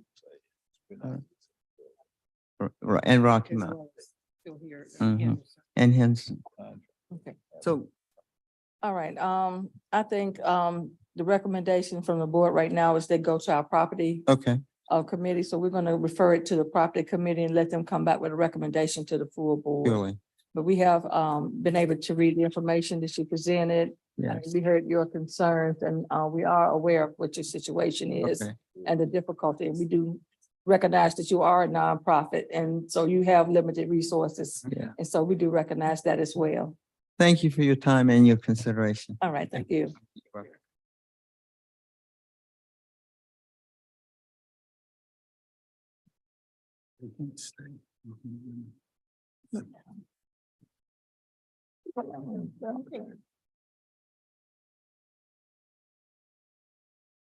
Okay, next, we're gonna open up our water district board. We're gonna hear from LKC Engineering if they're here.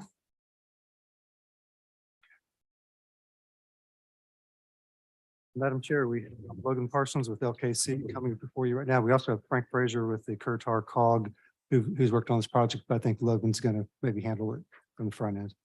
Awesome. Thank you, Madam Chair, members of the board and staff. It's a pleasure to be here tonight. Mr. Elliott, thank you for the introduction. My name is Logan Parsons with LKC. We have two items on the water board agenda tonight. Did you enter the water board? Excuse me? You did? Okay, good. Yes. Sorry. So, the first thing is the contract 2, which is the Kittrell water tank. That's the USDA Phase 1B water system project. That is actually to award the construction contract to the contractor for the work. Since the last time I was here, we had several meetings, staff had several meetings with USDA, and they've given us and you the approval.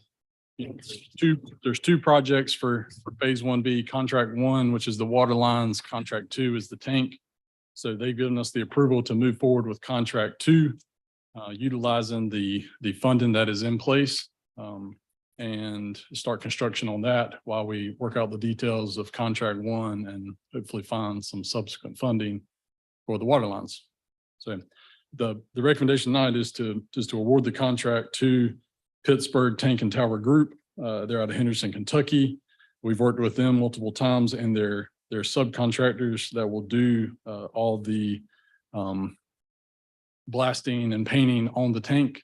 And then there's some other work at a nearby vault. We've also worked with their subcontractor that does that multiple times. So recommending you move forward with the low bid amount for that project and make it contingent to final USDA approval and subject to your county attorney approval.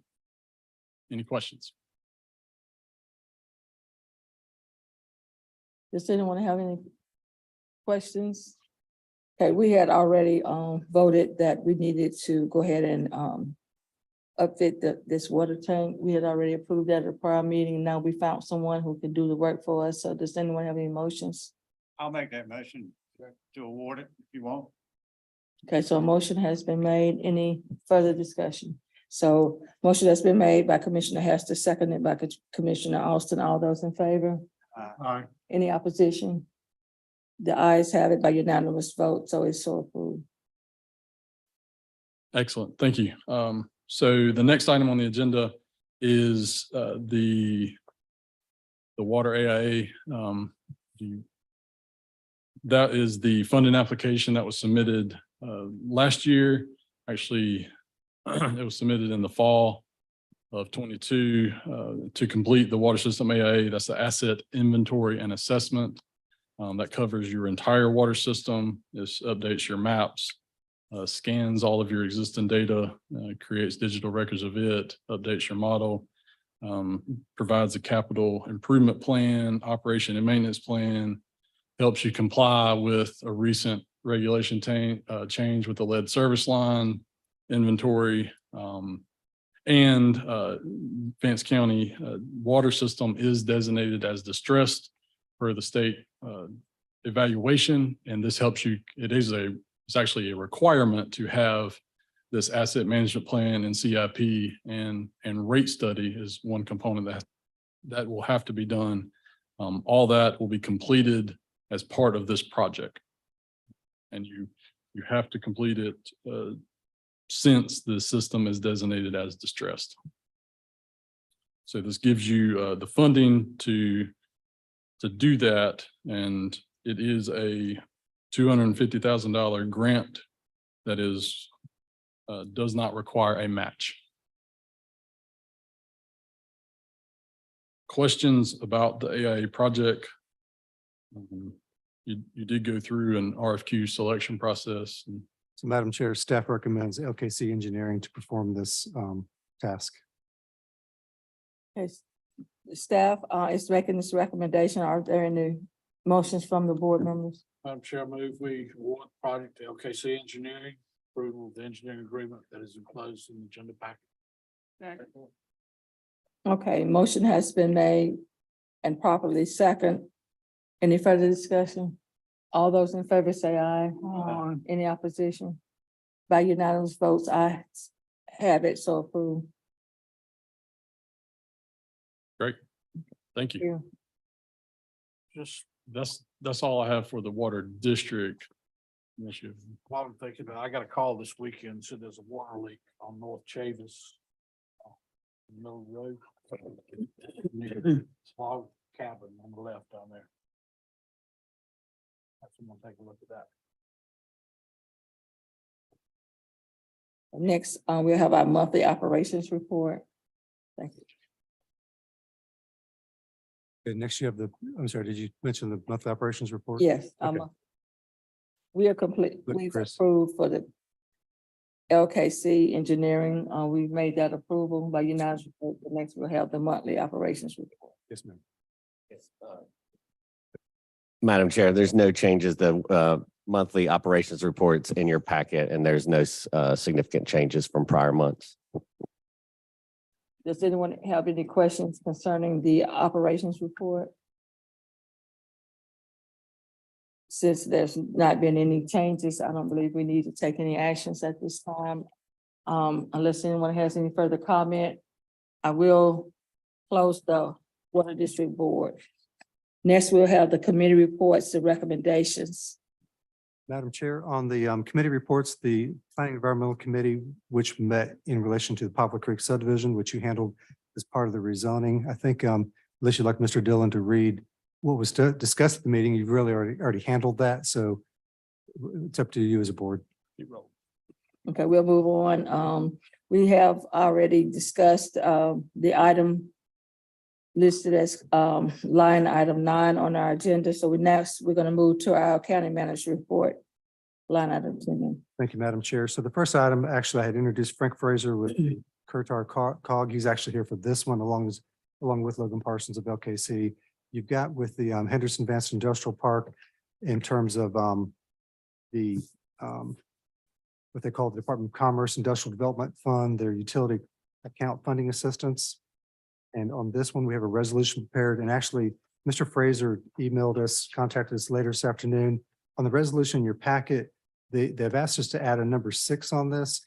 This is the resolution by you, the Vance County Board of Commissioners, requesting this funding assistance. Number 6 would basically say, be it resolved, the amount in the grant application of $351,960 is being requested for this. And unless Mr. Dillon wanted to add anything else to it, that is the request tonight on this item. No, Madam Chair, I don't have anything to add. I don't know if Frank wants to add anything. The Cartar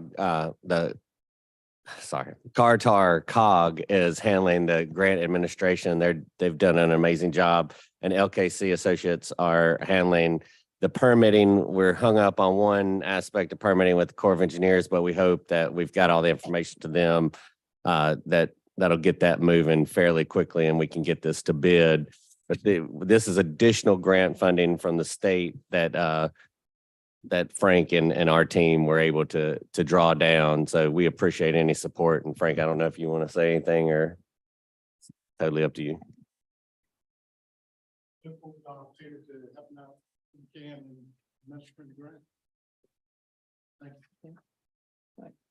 Thank you. Madam Chair, I move we approve the resolution as drafted. Second. The motion has been made. We approve the resolution by Commissioner Brummett, seconded by Commissioner Hester. Any further discussion? All those in favor say aye. Any opposition? By unanimous vote, all the ayes have it. So move, so approved. Next, on the agenda, under the county manager report is the fire study. Madam Chair. And as the chair, I'm gonna request that be moved to the Public Safety Committee for review with a recommendation to come back to the full board. So we're not discussing that tonight, No, Madam Chair? no. Gonna go to the, Will it come back to the major board? yes, it will. That's what I just said. We'll go to the Public Safety for recommendations and we brought back before the full board. The reason why? I don't have to give a reason I why. thought we did it as a board. We didn't do it as a safety, we did it as a board. The board asked for this study to be done. Not the safety committee. The board approved for a study to be done. Now we're going to send it to the Public Safety Committee because it's more involved than just saying we're going to do it. So the Public Safety Committee will look at it because there's been a request for proposal that has been sent out, and then there's been bids that have been made. So there's other things that the Public Safety Board Committee can review. So I am requesting that it goes to the Public Safety Committee as chair. I think the whole board should look at it. I'm not for it if you're going to Public Safety Committee. I think it's a board decision. I'm gonna tell you what, I'm gonna make a motion that the whole board look at it, because that's the way we would determine from our meeting and see where it happens, and we'll see where it goes. I'm gonna make that motion that the whole board should be handling this, not the public safety, because that's where it started. So I'm making that motion. second that motion. Motion has been made, Not a safety committee. but at this, Can I answer a question? Like, I'm just, like I said, I'm on the safety, but I'm gonna respect you as the chair. So I'm just wondering, like I said, it's new to all of us. I'm just wondering, we got 6 proposals. How many? And you just want the board, you just want us to look yes, because at. the staff has reviewed it amongst themselves and they have a recommendation only as to 2. Oh, okay. So So we want to okay. basically make sure that all of them are looked at. We do recognize the staff have the right to look at it and they have the right to make their recommendations, but there was not just 2. And from my understanding, we would be required to decide between those 2. However, I believe that by having it reviewed by the committee, they may see something in terms of the other 4 that may influence whether or not we go with those 2, or we may decide to go with one of the other 4. But I thought we had. But I don't have to justify I thought we had a board, we had a work session, that's the kind of thing that would be taken up in a work session, that we meet as a group in the work session to discuss discuss the proposal. We will review the proposals. We will review the proposals in a work session. We come together and review them, and we come out with a decision. That's my take on it. And the other side of the point was that we made the decision to have the study done by this full board. And now you're trying to revert it back to committee. I want this whole board to be involved in this, and I want us to be involved in it from the beginning to the end. Okay, we'll take a vote. Well, we have a motion and a second. Okay, a motion has been made that it not go to the Public Safety Committee. It's been seconded by Commissioner Taylor that it not go to the Public Safety Committee. All those in favor of that vote, say aye. What is the motion? Let's be specific. What is the motion? The motion is that this full board take up the idea of the fire study to look at what we do with it and the 6 recommendations or types of studies we have. They have been turned in, and I think each county commissioner has gotten a copy of them. Am I correct? Yeah, I just got mine. Yes. They was in a package that I couldn't pick up to today. And if you want to do this, if you want to turn around and do this on this, I would make that motion continuance about you studying these and we come back next month. Yeah, I'm not clear. Because that was the main thing that, I know what the recommendation of staff was I don't gonna have a be, and problem. it was just 2 people. No, There's 4 proposals. We wouldn't be looking at all 6 tonight. We were gonna be looking at 2. That's Let's- why I wanted to let's- go let's- back so that we can all look at all 6 yes, of them. ma'am. And we'll look at all 6 of them. And so I will continue that motion until next month. Well, not only that, Mhm. since we're discussing this, one of the reasons at our retreat that we had for having a working session of the board was so that the working session of the board, we wouldn't have to go through what we're going through right now. The working session of the board will look at an issue like this and make a decision as to what it wanted to bring to the board. That was one of the purposes for having this work session of the board. Mr. County Manager, doesn't the chair have the authority to move something to a committee? Without the attorney here, in my short 6 weeks, I don't have any formal rules, procedures. I'm not sure how you've operated in the past. Generally, we've operated in a committee format. Correct. Well, why are we not waiting on that? That's what they're proposing, that we go out of that process. That's what the motion. Now, didn't you? I just I'm want- saying I can't vote. I don't know what it is. But we weren't going to have a work session in July. So that was one of my rationales, because we can call a Public Safety Committee meeting, then come back in August with the recommendation. But we're not having a public safety, we're not having a work session in July because of the conference, the NACO conference. Now, if we're going to wait for a work session, then we can wait till the middle of August to have that discussion. Well, is there a rush to the decision on? It's something that we do need to get We need to get it. resolved as soon as possible. So, you know, my rationale is sending it to public safety is we can call a public safety committee meeting, get them to make a recommendation. When we come back at our August meeting, then we don't have to follow recommendation of that, of the public safety committee, but then everybody would have had, by that time, we were called and asked to pick up packets. Everybody did not get their packets. Some of us got our packets late. I know what the recommendation of staff is. It was just to look at 2 individual agencies. However, there were 6, and I wanted to give everyone the opportunity to look at all 6 and decide for themselves what recommendation, whether or not they wanted to accept a particular recommendation. I'm not putting down what the staff has done. I commend them for the work they have done, but I think as a board, because of what has gone on before, all of us need to really look at all 6. And we need to take a careful look at them before we make a decision, because I want everybody to be on the same accord so we don't come back with what was gone before. And that was my rationale of trying to get it to progress at an earlier stage. So in essence, what we'll do is, everybody's gotten their 6 now. Everybody gets an opportunity to look at them between now and the next meeting, then we make a decision? Is that what we're doing? I think what you're saying is, bring it to the public safety. Let them make a recommendation, and then we come back and we do what you want to do. We have a discussion and we vote. That's double work, you guys, in terms of the public safety committee, and then it comes back to this committee, and we don't agree with that. We right back. Madam Chair, you have a motion on the table. What's the difference between having 3 and having 7? And the public safety committee, you say? We did this as a board, not as a committee. Still as a board. No, we did this as a board. We wanted to go out and have a fire study done. as a board, not a committee, and it needs to come back to the board. It will come back to the board. So why do it double? Why do it double? That's double what? Madam Chair, do you have a Even motion? if we don't, you still gotta go look at it and bring it back. I'm just trying to see. That's ridiculous. Do you have a motion on the floor?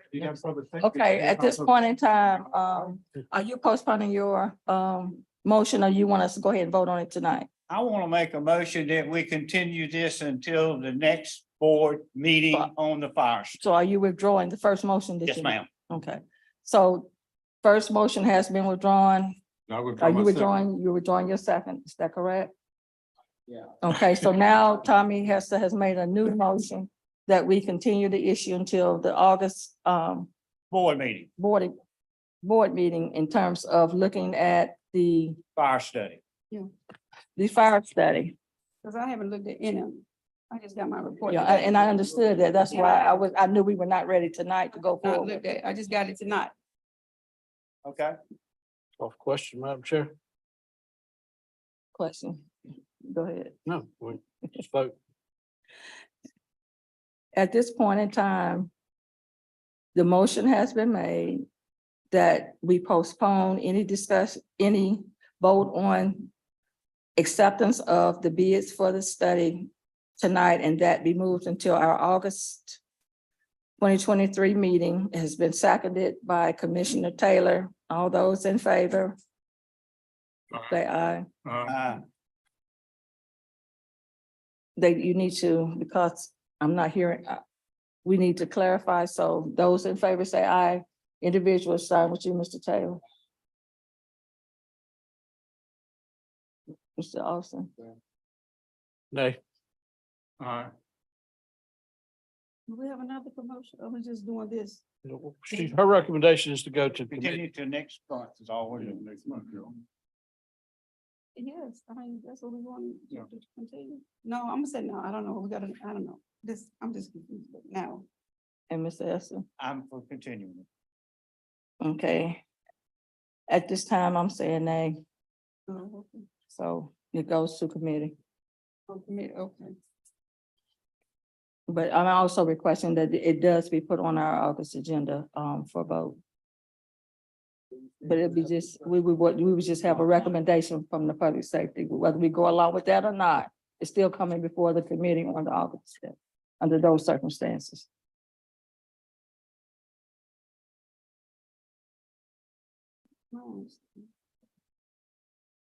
Next, we have, excuse me? Going to committee. Going to committee and come back to your August 7th meeting.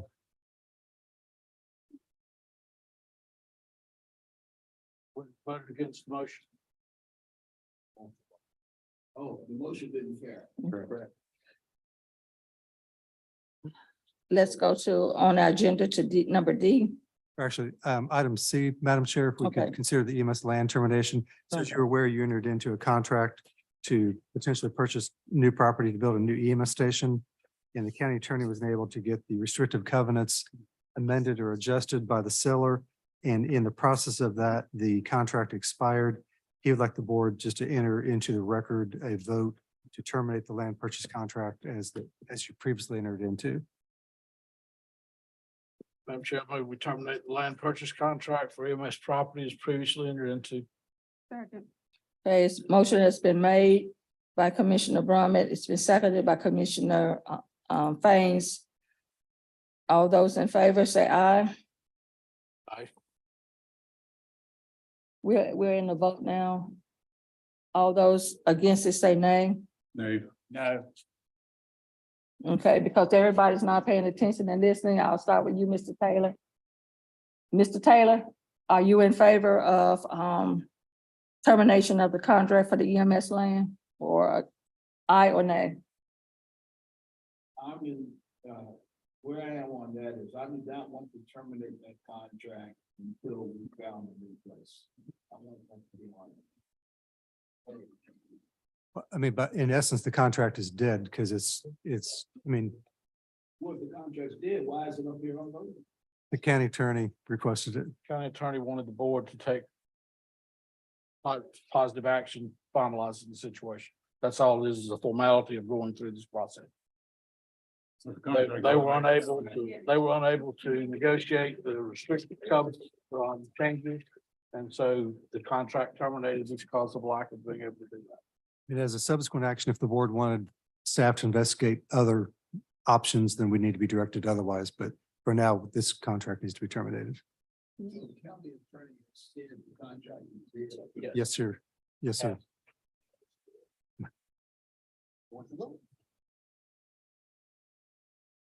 He's on telephone standby. Do you want to hear from him? He's on telephone standby. Do you want to hear from him? We know it's dead. He should. Jonathan Carey, our county attorney, asked us, this is not coming from me. I know it's dead. This is something that's coming from the county attorney. He asked us, do you agree or disagree? The motion was. Agree that the patient is dead? Yeah, that's basically what we're doing tonight. Yeah, the doctor said it, but then you gotta have the medical examiner come behind him and say that is he dead. Okay. So I take that as an aye, Mr. Austin. Okay, that's an aye. Aye, Patients dead. aye, aye, Mr. Hester. When's the funeral? Okay. It's a night vision. We had to wait tonight. Wait just tonight. We're gonna be the body. All right. Whatever. You can put me down any way you want. Okay, by unanimous vote, we accept that the contract has been terminated. And then just for clarification, the restrictive covenants we were not able to negotiate to have those removed, and we could not have it on this particular lane where we cannot use water, we cannot have living quarters, and we can not have loud noises. And those were things that would be essential to going forward with this, and just, it could not be done. So now, we're going ahead and officially terminating the contract per request of our county attorney. So we move on to D. So, Madam Chair, board members, Vice Chairman Brummett asked the board to consider revisions to ordinance number 13 of Vance County. That's the solid waste and collection and disposal ordinance. And basically to look at the possibility of upping the penalties for illegal dumping. It has been discussed with the chair and the vice chair. It'd probably be appropriate to send this to the Planning and Environmental Committee for review and recommendation back to full board. Okay, so everybody know, we've had a lot of problems with a lot of illegal dumping. And there's some land that Mr. Boyd owns, and so he has agreed to clean that up and put cameras down, so to prevent further dumping. However, so that we can sort of try to mitigate this happening all over the county, because we're getting a lot of complaints about illegal dumping in several different areas. We want to look at our ordinances again to see if there's any kind of revisions that we can include where we can be more proactive in trying to eliminate this problem. And so Mr. Brummett has come up with the recommendation of revisions to our ordinance number 13. So if there, I'll make a motion that we direct the staff to examine amendments to solid waste collection. Second. the motion has been made. Well, I think what the recommendation is tonight is to move it to the committee and let committee review with staff and then go forward there. I know that was a change from this morning when we had the conversation as the manager just. So all I need to add is. Come here. Oh, we actually don't. Staff. Yeah, but The board's direction to examine. we can actually follow the recommendation of the chair and no action is necessary at this time. So it will go to the property committee for them to, Madam Chair.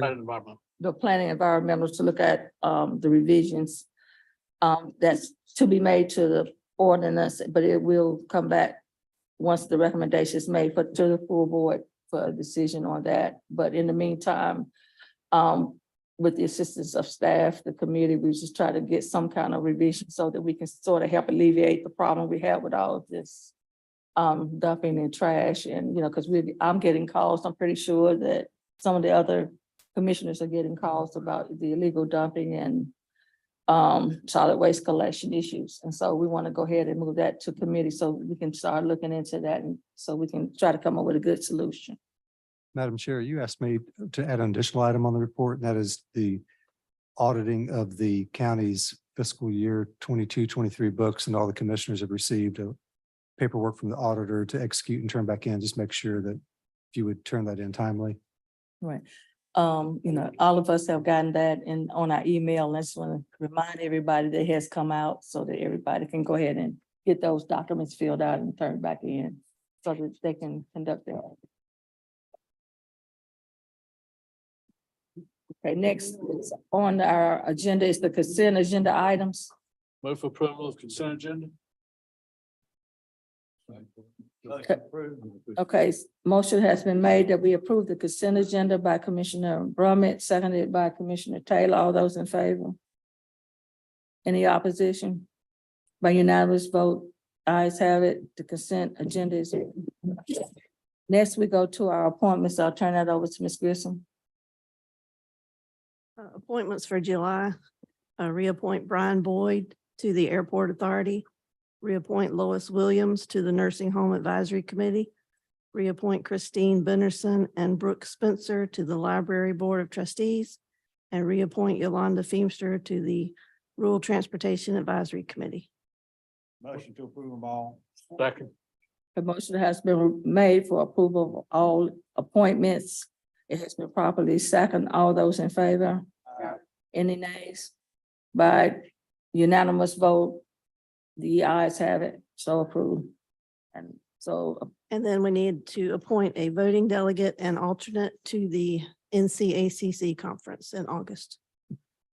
Madam Chair, I move that we appoint you as the voting delegate and Mr. Austin as the alternate. Second. okay, motion has been made that Yolanda Feemster and myself be approved as the voting delegate at the North Carolina Association of County Commissioners Annual Conference. Recommendation has been made that Commissioner Sean Austin be the alternate. All those in favor say aye. Any nays? By unanimous vote, the ayes have it. That would complete our agenda for this evening. Motion to adjourn. It's the day, your birthday, Ms. Austin. Oh, yeah, before we adjourn, I do want to say happy birthday to our commissioner, Mr. Sean Austin. Happy birthday. Yeah, what? He said his collection plate. Happy birthday on behalf of the Vance County Board of County Commissioners. So motion has been made that we adjourn. It's been properly seconded, so we're now adjourned.